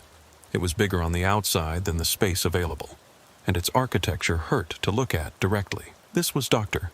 Hartwell's laboratory, existing in a fold of space-time that touched all the thin places simultaneously. Inside was chaos. Equipment from every era of scientific development crammed together, Tesla coils next to quantum computers, vacuum tubes connected to fiber optic cables. In the center was a massive version of the harmonizer, dozens of times larger than the one in Harmonville, its surface covered in screens showing different locations across the Midwest. "You made it." I spun around. Gary was there, but not quite. He flickered in and out of existence, sometimes solid, sometimes transparent, sometimes multiple versions of himself occupying the same space. "We all felt you arrive," he said, his voice echoing from everywhere and nowhere. "The others are here too, spread throughout the laboratory. We can manifest more clearly here, closer to the source of our transformation." Diane appeared, or parts of her did, a face here, a hand there, constantly shifting and reforming. "The final harmony protocol is in the main control room, Dr. Hartwell's last safeguard against what we've become." They led me deeper into the laboratory, through rooms that defied physics. One contained nothing but floating mathematical equations that rearranged themselves as I watched. Another held what looked like preserved moments in time, fragments of Harmonville's history suspended like insects in amber. The control room was dominated by a console that looked like a church organ crossed with a nuclear reactor control panel. Above it was a portrait of Dr. Hartwell, a thin, severe-looking man with eyes that seemed to follow me even though the painting itself was static. "The protocol is there," Gary said, pointing to a series of switches covered by a glass case. "But Randy, you need to understand what it does. It doesn't just disperse us. It erases us, completely. Every trace of our existence, every memory, every impact we've had on reality. It will be as if Harmonville never existed at all." "But you're suffering. You said you wanted peace." "We do, but total obliteration. It's terrifying, even after everything we've been through." I looked at the switches. 3 of them, labeled only with frequencies. 111 Hz, 222 Hz, 333 Hz. According to the journal, they needed to be activated in sequence, each one building on the last until they created what Hartwell called a consciousness dissolution wave. "There might be another way," Diane said, her form solidifying slightly. "We've had time to think, to explore this place. Dr. Hartwell has other machines here, other protocols. One of them might be able to reconstitute us, give us physical form again." "Where?" She pointed to another door. Through it, I could see a room filled with what looked like glass chambers, each one large enough to hold a person. "The reharmonization chambers. He built them to create new citizens for his planned network. They can take consciousness and give it form. We could be real again, Randy. Human again." "But would you be free? Or would you just be trading one form of harmony for another?" They were quiet for a moment. Then Gary spoke, his voice sad but resigned. "We don't know, but at least we'd exist. At least we'd have the chance to make that choice." I looked at my watch. 20 minutes had already passed. I had 40 minutes to make a decision that would affect dozens of consciousnesses. "Show me how the chambers work," I said. The process was complex, but theoretically simple. Each chamber could take a dispersed consciousness and rebuild it a physical form based on its self-image. The people of Harmonville could potentially be restored, given new bodies, new lives. But there was a catch. The chambers required enormous amounts of energy, and there were only 12 of them. It would take multiple trips to restore everyone, and each trip through the thin places increased the risk of dimensional destabilization. "There's something else," Gary said. "We're not the only ones here." "What do you mean?" "Dr. Hartwell, his consciousness is still present, spread through the machinery. He's been fighting us, trying to prevent us from using his equipment. He still believes in his vision of perfect harmony." As if summoned by his name, the laboratory shuddered. Screens flickered to life, all showing the same face. Dr. Hartwell, looking exactly as he did in the portrait. "Interloper." His voice boomed from every speaker. "You destroyed my masterpiece. You released chaos into perfection. And now you seek to compound your error." "Your masterpiece was a prison," I said. "It was paradise. No war, no conflict, no suffering. Only unity, only peace, only slavery." The image of Hartwell scowled. "You understand nothing. Humanity is doomed to destroy itself through conflict and competition. I offered salvation. You offered oblivion. And what do you offer? You would restore these fragments to individual existence? Let them experience pain and loss and death again? That's cruelty, not kindness." The machinery around us began to hum, building to a dangerous pitch. Hartwell was activating something, trying to stop us. "The chambers!" Gary shouted. "He's going to destroy them!" I ran to the control console. According to the journal, there was an emergency override sequence, a fail-safe Hartwell had built in case his experiments went wrong. My fingers flew over the switches, inputting the code I'd memorized. 73528 1. The humming stopped. Hartwell's image flickered with rage. "You dare use my own safeguards against me?"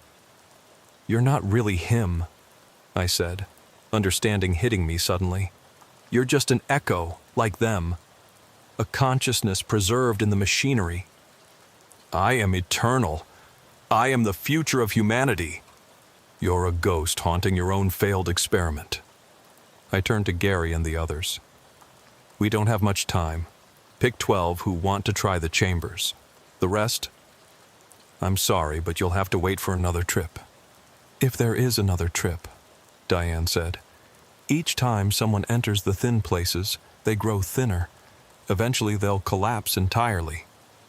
"Then we'd better make this count." They discussed among themselves, or within themselves.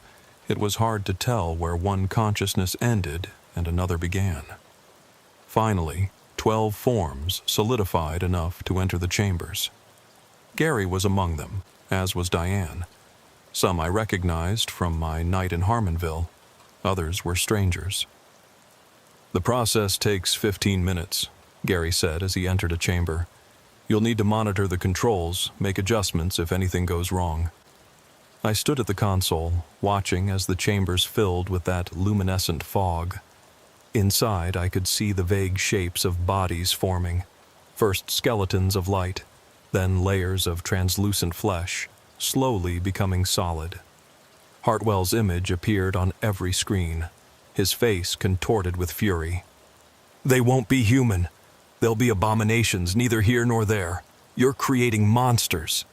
"They'll be free," I countered. "Free to choose their own paths. Freedom is chaos. Order is peace. Your order was death." The chambers hummed and pulsed. I watched the energy readings, making small adjustments when they spiked or dipped. 10 minutes in, something went wrong. One of the chambers, containing a consciousness I didn't recognize, began to overload. "The pattern's unstable," Hartwell laughed. "You see, you can't fight nature. They were meant to be harmonized, not individualized." I ran to the failing chamber. Inside, the forming body was flickering, parts of it solid, parts still energy. The person inside was screaming, a sound that existed on multiple frequencies simultaneously. According to the journal, unstable patterns could be stabilized by introducing a harmonic counterfrequency. But I'd have to calculate it on the fly, and I had seconds before the chamber exploded. I thought back to everything I'd learned about Hartwell's theories. If consciousness existed as a wave, then an inverted wave should stabilize it. I input what I hoped was the right frequency, 864 Hz, double the original harmonization frequency, but inverted. The chamber stabilized. The screaming stopped. Inside, a young man, maybe 19 or 20, was taking his first breath in 70 years. 5 more minutes. The other chambers were holding steady. But I could feel something else happening. The laboratory itself was destabilizing. Cracks appeared in the walls, not physical cracks, but fractures in space-time itself, showing glimpses of other realities beyond. "You're destroying everything," Hartwell raged. "The dimensional barriers can't handle this much energy transfer." He was right. My watch showed I had only 15 minutes left before the alignment shifted and the laboratory was falling apart. If it collapsed while I was still inside, the chambers opened with a hiss. 12 people stumbled out. Real, physical people, naked and confused, but undeniably human. Gary looked at his hands in wonder, touched his face, took a deep breath. "We're real," he whispered. "We're actually real again." "We need to go," I said. "Now." But Diane was looking at the remaining consciousnesses, dozens of them, still trapped in their dispersed state. "We can't leave them. We can't save them all. Not now." "Then activate the final harmony protocol. Give them peace." "No!" Hartwell's image grew larger, more distorted. "I won't let you destroy my work." The laboratory shook violently. Equipment sparked and exploded.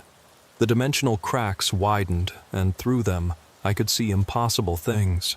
Cities that never were, highways that led to nowhere, versions of reality where Hartwell had succeeded in harmonizing the entire world. "Everyone out!" I shouted. We ran through the collapsing laboratory, 12 newly physical people and me, dodging falling debris that existed in multiple dimensions simultaneously. Behind us, Hartwell's consciousness raged, trying to pull us back, to trap us in his dying domain. The path back to the rest area was fragmenting. One moment it was solid fog, the next it was nothing but scattered light. We had to jump between stable sections, helping each other across gaps in reality. "Randy!" Gary grabbed my arm as I started to drift. "Your mantra, keep saying it." I'd stopped. In the chaos, I'd forgotten to maintain my mental anchor. I could feel myself beginning to scatter, my consciousness spreading across dimensions. "My name is Randy Bowman," I shouted. "I'm from Fort Wayne, Indiana. I drive trucks for Midwest Freight Lines." It helped, but barely. The path was almost gone. We could see the rest area ahead, but it was fading in and out of existence. My watch showed 2 minutes until the alignment shifted. "Jump!" I yelled. We leaped through the final gap just as the path dissolved entirely. We landed hard on cracked asphalt, the abandoned rest area solid and real around us. Behind us, the entrance to Hartwell's laboratory collapsed into itself, taking the remaining consciousnesses with it. "No," Diane sobbed. "We left them. We left them all behind." "They're at peace now," Gary said quietly. "When the laboratory collapsed, it would have taken everything connected to it. Hartwell, the dispersed consciousnesses, all of it. They're finally free." The 12 stood there, naked in the foggy night, trying to comprehend their new existence.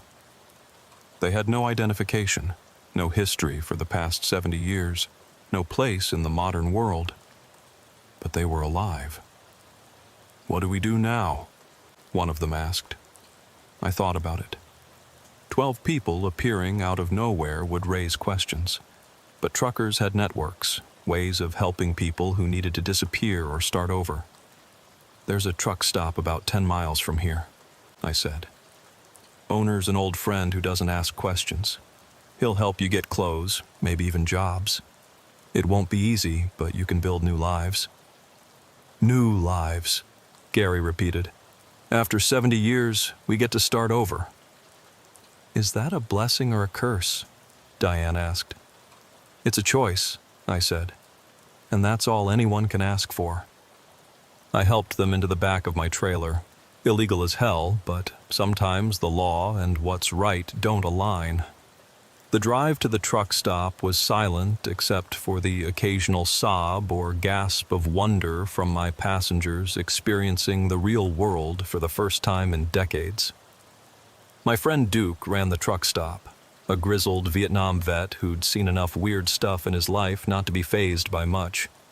When I explained I had 12 people who needed help, no questions asked, he just nodded. "Runaways?" he asked. "Something like that. I got clothes in the donation bin. Can probably scrounge up some IDs from people who don't need them anymore. Jobs are harder, but I know people." "Thanks, Duke." "Don't thank me yet. This is going to cost you." "How much?" "Not money.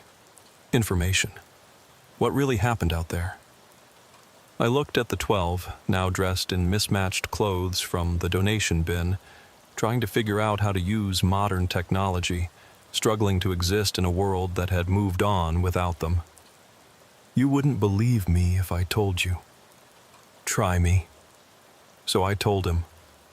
Everything. Harmonville, the harmonizer, Dr. Hartwell, the dimensional laboratory. He listened without interrupting, occasionally nodding as if pieces of a puzzle were falling into place. "Always wondered about that rest area," he said when I finished. "Truckers have been reporting weird stuff there for years. Guess now we know why." "You believe me?" "Randy, I've been running this stop for 30 years. I've heard every story there is. And the one thing I've learned is that the impossible happens every damn day. We just usually don't notice." Over the next few hours, Duke worked his magic. The 12 got temporary IDs, cash-paying jobs at various businesses that didn't look too closely at backgrounds, and places to stay. It wasn't much, but it was a start. Gary shook my hand before leaving. "Thank you, Randy, for everything, even for destroying the original harmonizer. We needed to be free, even if we didn't know it." "What will you do now?" "Learn to be human again. It's been so long I've almost forgotten how, but I'm looking forward to remembering." Diane hugged me. "You saved us. As many as you could. I'm sorry about the others. They're at peace. That's more than they had before." One by one they left, dispersing into the world to build new lives. I wondered if they'd stay in touch, if they'd form their own community of people displaced in time, or if they'd prefer to forget, to pretend Harmonville never existed. I got back in my truck and continued my route to Cedar Rapids. The load was late, but dispatch didn't complain too much. "Weather delays," I told them. They bought it, but I kept thinking about what Duke had said, that the impossible happens every day. How many other Harmonvilles were out there? How many other experiments in human consciousness had been conducted in the thin places of reality? I still have Dr. Hartwell's journal. Sometimes I study it, trying to understand his theories, his maps of dimensional weak points. Not because I want to use them, but because I want to be prepared. If there are other towns trapped between dimensions, other people caught in impossible situations, someone should know. Someone should be watching. The fog still appears sometimes on empty highways. GPS units still malfunction near certain rest areas. And truckers still report strange encounters in the middle of the night. But now I know these aren't just stories or hallucinations. They're glimpses of a larger truth, that reality is far stranger and more fragile than we realize. Harmonville is gone, its people either freed or erased.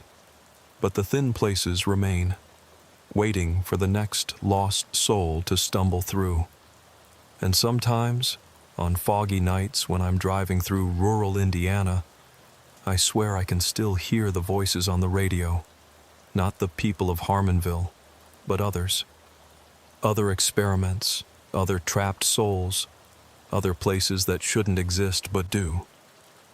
I keep driving. It's what I do. But now I drive with purpose, watching for signs, listening for calls for help. Because if there's one thing I learned from Harmonville, it's that someone needs to be watching the spaces between.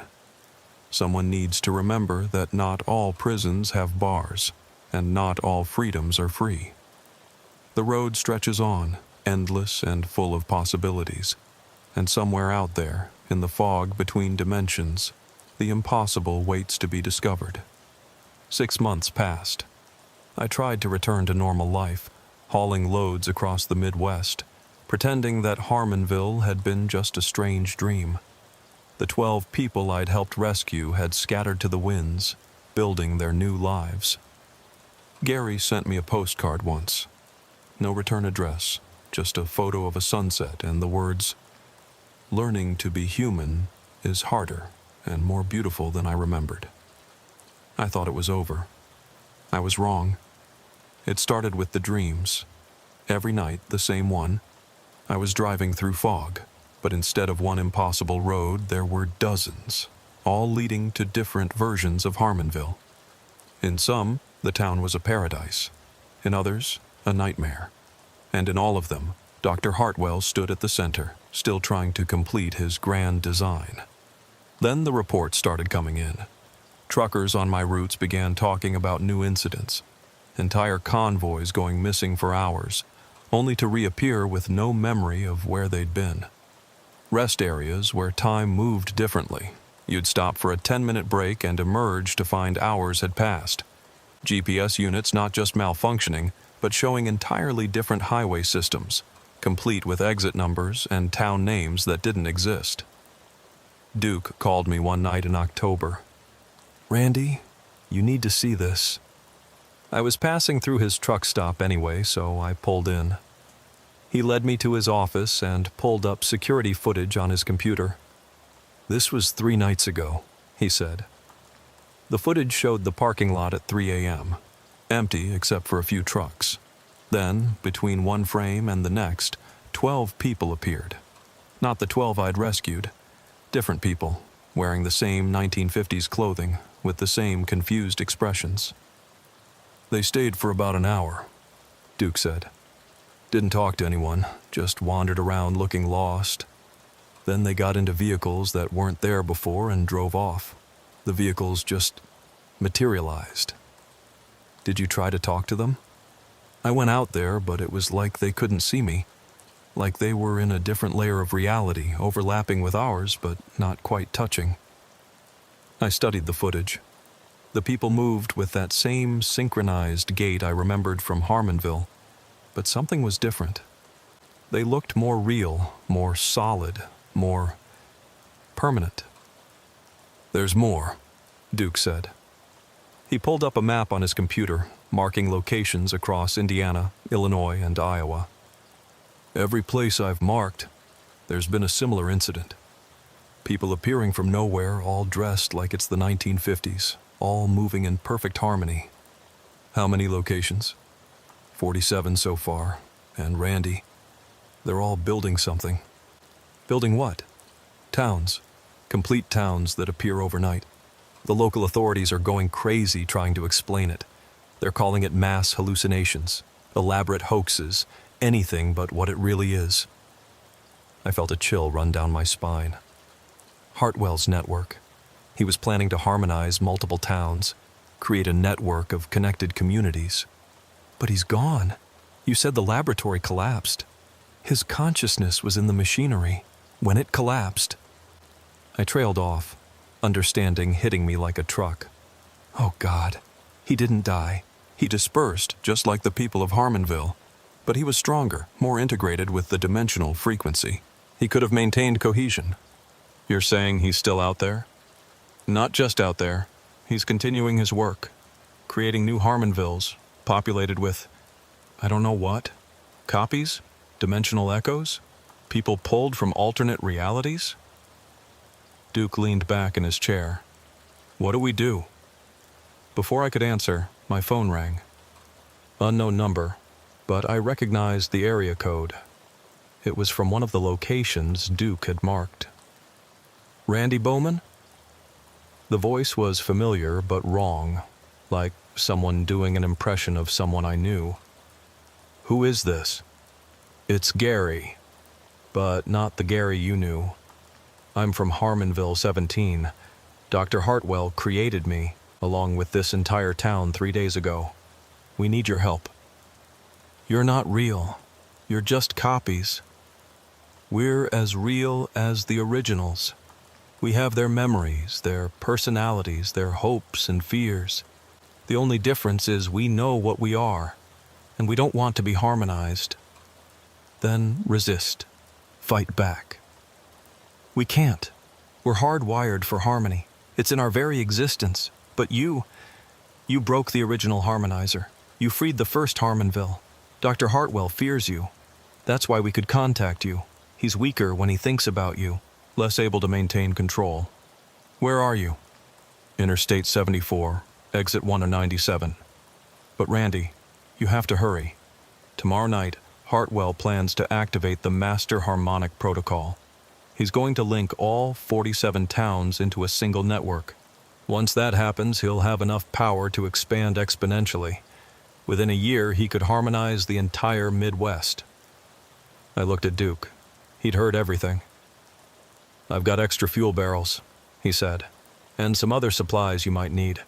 Whatever's happening, you can't face it alone. I don't have a choice. I'm the only one who's been inside the dimensional space and survived.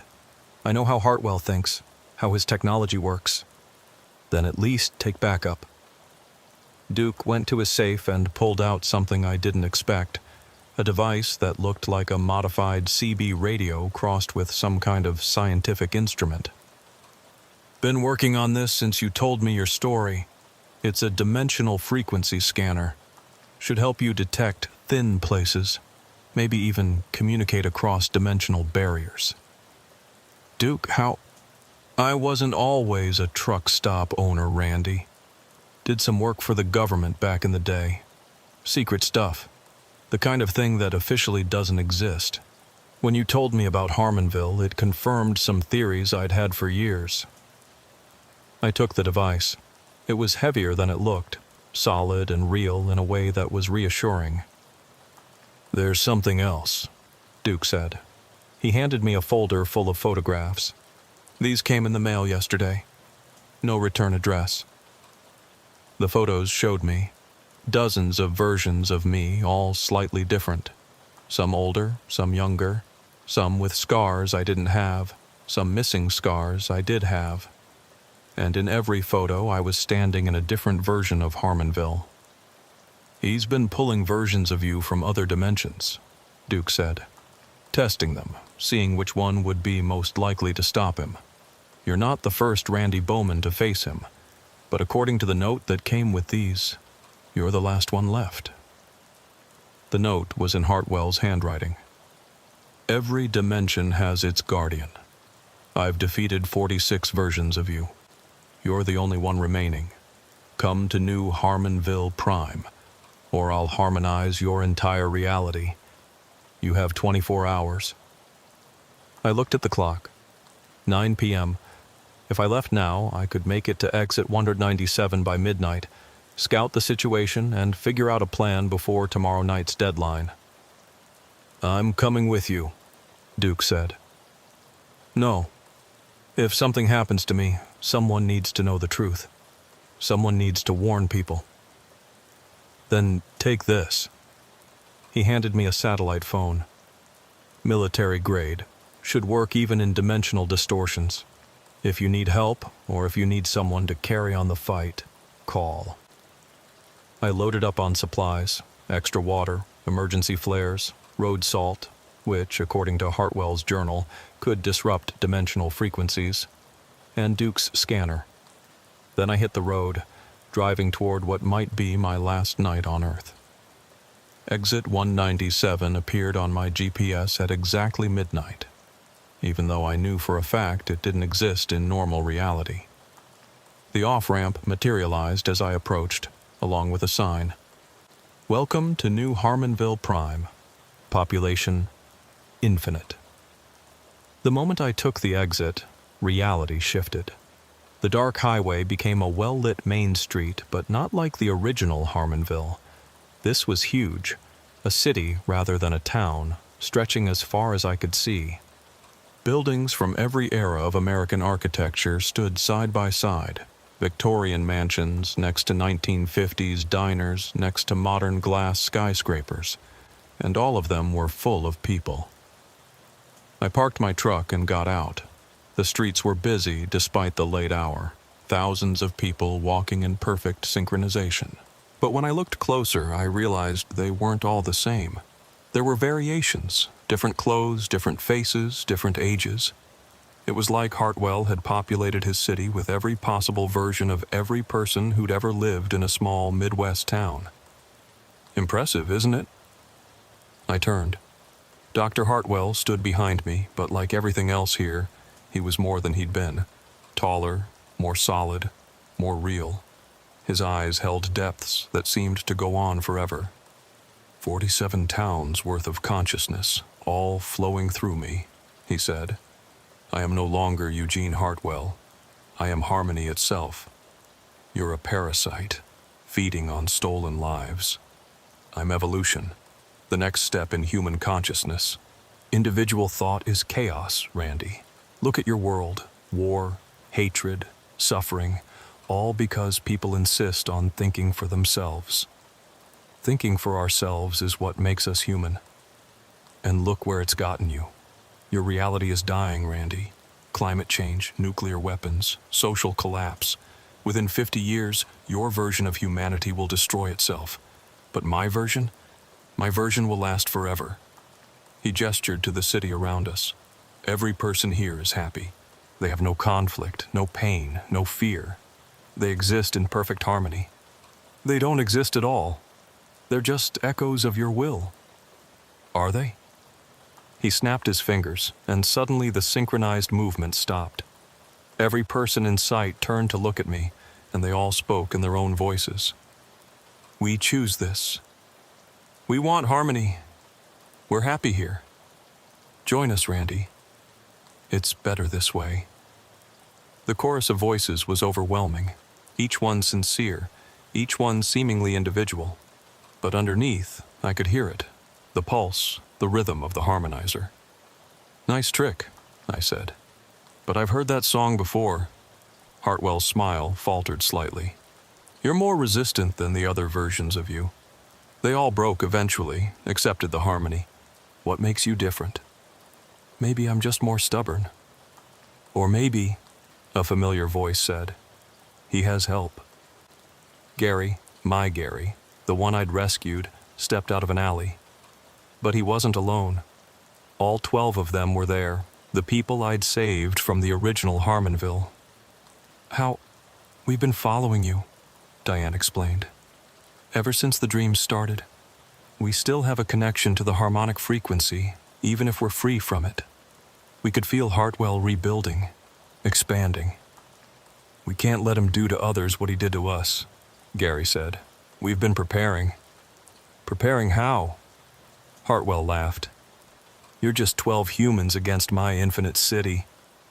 Not just 12, Gary said. He pulled out a device similar to Duke's scanner. We've been in contact with the other versions, the ones you created but who don't want to be harmonized. Your control isn't as perfect as you think. Hartwell's expression darkened. Impossible. They're all part of me. No, Diane said. They're part of the harmony. But harmony doesn't mean slavery. It can mean cooperation, choice, free will within unity. All around us, the synchronized movement was breaking down. People were stopping, looking confused, some continuing their routined paths while others stood still. The perfect order was fracturing. You see, Gary explained, we've been teaching them. Broadcasting on the harmonic frequency, but a different message. Not obey, but choose. Not surrender, but cooperate. Hartwell raised his hands, and energy crackled between his fingers. Then I'll simply reset them, wipe their consciousness clean, and start over. You could, I said, pulling out Duke's scanner. I'd modified it during the drive, based on notes in Hartwell's journal. But that would require focusing all your energy in one burst, and while you're doing that, you'd be vulnerable. To what? To this. I activated the scanner, but instead of scanning, it broadcast. A single pure tone at 528 Hz, the same frequency I'd used to escape the original Harmonville. The frequency of dissolution. Hartwell screamed, his form flickering. All around us, the city began to shift and change. Buildings aged decades in seconds, then renewed themselves, then aged again. The people split into multiple versions of themselves, each one slightly different. "You're destroying everything," Hartwell roared. "No," Gary said. "We're setting it free." The 12 formed a circle around Hartwell and me, joining hands. They began to speak, not in unison, but in harmony. Different words, different tones, but all working together. We were Harmonville. We were enslaved. We were freed. We chose our path. Now they choose theirs. The city was transforming. Instead of one massive Harmonville, it was becoming 47 distinct towns, each with its own character, its own identity. The people were becoming real individuals, not copies or echoes, but actual beings with free will. Hartwell fell to his knees, his form becoming less solid. My work, my perfect harmony. Harmony isn't perfection, I said. It's balance. It's different notes working together to create something beautiful. But they have to be different notes, or it's just noise. You don't understand, he whispered. Without the harmony, they'll suffer. They'll die. They'll live, Diane corrected. Really live, not just exist. Hartwell looked up at me, and for a moment, I saw not the mad scientist, but the man he'd once been, someone who'd wanted to help, to save his dying town, to prevent suffering. I just wanted to fix things, he said, to make everything perfect. Perfect is the enemy of good, I replied, and good is messy, complicated, painful sometimes, but it's also real. The scanner in my hand was growing hot. The frequency was building, reaching a critical point. Around us, reality was fracturing, showing glimpses of all the dimensions Hartwell had accessed, all the possibilities he'd tried to control. Choose, Gary said to Hartwell. You still have consciousness. You can still choose. Dissolve into nothing, or become something new, something real. Hartwell looked at the 12, then at me, then at the transforming city around us. I don't know how to be anything but harmony. Then learn, I said, like they did, like we all do, every day. The scanner reached its limit and shattered in my hand. The frequency burst, spread out like a shock wave, washing over everything. Hartwell screamed, then went silent, his form dispersing into countless points of light. But instead of disappearing, the light settled into the 47 towns, a small piece in each one. Not controlling, just existing. Part of them, but not defining them. The city was gone. In its place were 47 separate small towns, each sitting in its own dimensional pocket, but no longer isolated. Roads connected them, real roads that existed in normal space. The people were confused but free, looking around with wonder at their individuality. We did it, Gary said, but he looked exhausted. We actually did it. What happens to them now? I asked, gesturing at the thousands of newly free people. They integrate, Diane said. Slowly, carefully. Some will choose to stay in their towns, building new communities. Others will leave, explore the world. It'll be chaos for a while, but it'll be their chaos. One of the newly freed people approached us, a young woman who looked like she'd stepped out of 1952, but with eyes that held a modern awareness. "Are we real?" she asked. "As real as anyone," Gary told her. "You have consciousness, free will, the ability to choose. That's all anyone has." "But we're not from here. We're from between." "So were we," Diane said. "For 70 years, we existed in harmony. Now we exist in reality. It's harder, but better." The woman nodded and walked back to the others, who were all having similar revelations. Some were crying, some laughing, some just standing in shock. But they were all feeling, all thinking, all being. "Randy," Gary said, "there's something else. The dimensional barriers, they're not going to close. These thin places will always exist now. Other things might come through. Other Hartwells? Or worse. Or better. We don't know. But someone needs to watch. Someone needs to be ready." I thought about my life on the road, constantly moving, never settling. Maybe this was why. Maybe I was meant to be a guardian of the thin places, watching for threats and opportunities alike. "I'll do it," I said. "I'll keep driving, keep watching." "Not alone." Duke's voice crackled through the satellite phone I'd forgotten I was carrying. "I've been monitoring everything. Got a whole network of truckers ready to help. We'll be the watchers on the highways, the guardians of the thin places." "The Knights of the Open Road," Gary said with a small smile. "I like it." The 12 began to disperse, each heading to one of the towns to help with the integration. Gary shook my hand one last time. "Thank you, Randy, for everything. You saved us twice, once from harmony, once from chaos. You saved yourselves. I just gave you the chance." He smiled, a real human smile, nothing like the painful rictus of the original Harmonville. Then he walked away, heading toward his new purpose. I got back in my truck and started driving. The 47 towns would appear on maps now, small additions to the Midwest landscape. People would wonder where they came from, but official explanations would be found. Bureaucratic errors, overlooked census data, collective amnesia. The world would adapt, as it always did, to the impossible. My CB crackled to life.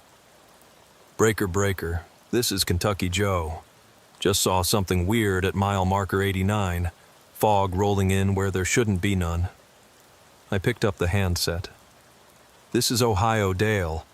I'm on my way. Keep your distance, but keep watching." "Roger that. What are we looking for?" "Anything that doesn't belong. And Joe, if you see a road that wasn't there before, don't take it. Wait for backup." "Copy that. Kentucky Joe out." I drove toward mile marker 89, Duke's scanner rebuilt and sitting on my dashboard, Hartwell's journal beside me. The thin places were multiplying, reality becoming more flexible. We were entering a new age, one where the impossible was just another part of life. But we'd be ready. The truckers, the watchers, the guardians of the highway. We'd keep the roads safe, help the lost, and prevent anyone else from imposing their version of perfection on an imperfect world.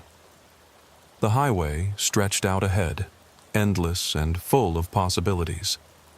Somewhere out there, another thin place was forming. Another challenge, another opportunity, another chance to choose between harmony and freedom. I chose freedom, every time. The fog was waiting at mile marker 89, glowing with that familiar luminescence. Through it, I could see the outline of something. Not a town this time, but something else. Something new. I pulled over and waited for backup. Within an hour, 3 other trucks had arrived. Duke was in one of them, having closed his truck stop to join the watch. "What do you think it is?" he asked. "Only one way to find out," We walked toward the fog together, 4 truckers facing the unknown. The fog parted as we approached, revealing not a road or a town, but a bridge. A massive bridge that arched up into the fog, disappearing into dimensions we couldn't see. A figure stood at the entrance to the bridge. Not Hartwell. Not anyone from Harmonville. Something entirely different. It looked human, but moved like water, constantly flowing and reforming. "Greetings," it said in a voice like wind chimes. "We are refugees from a reality that no longer exists. We seek passage through your dimension to reach safe harbor. Will you grant us crossing?" I looked at the others. Duke shrugged. "You're the expert on this stuff, Randy." I stepped forward. "How many of you are there?" "Thousands. We are the last of our kind." "Are you dangerous?" "Only if threatened. We seek only passage, not settlement." "And if we refuse?" "Then we remain here, at the threshold, until your reality can no longer support our presence. Eventually, the bridge will collapse, possibly damaging both our dimensions. Another choice. Another moment where the future balanced on a decision." "You can cross," I said. "But we'll be watching. Any sign of trouble, any harm to our people, and we'll find a way to stop you." "Understood. We are grateful." The figure flowed back onto the bridge, and behind it, thousands of similar beings began to cross. They moved quickly but carefully, acknowledging us as they passed. It took 3 hours for them all to cross, and then the bridge faded, leaving only the normal highway. "Think we did the right thing?" Duke asked. "Ask me in 50 years, I said. "If we're still around, it was probably the right call." We got back in our trucks and returned to our routes. But now we had a purpose beyond hauling freight. We were the thin line between dimensions, the watchers at the threshold, the ones who decided what could cross and what couldn't. It wasn't the life I'd planned, but then again, nothing about my life had gone according to plan since that first night at the rest area on I-80. The world was bigger, stranger, and more dangerous than I'd ever imagined. But it was also more wonderful. As I drove through the night, I thought about Harmonville, both the original and the 47 new ones. They were out there now, finding their own paths, making their own choices, free to succeed or fail, to thrive or struggle, to be human in all its messy glory. And I'd keep driving, keep watching, keep choosing freedom over harmony, chaos over control, reality over perfection. Because that's what truckers do. We keep moving, keep delivering, keep the world connected. Even when that world includes dimensions we don't understand and beings we can't imagine. The road goes on forever and the party never ends. But now, at least, we're watching the door.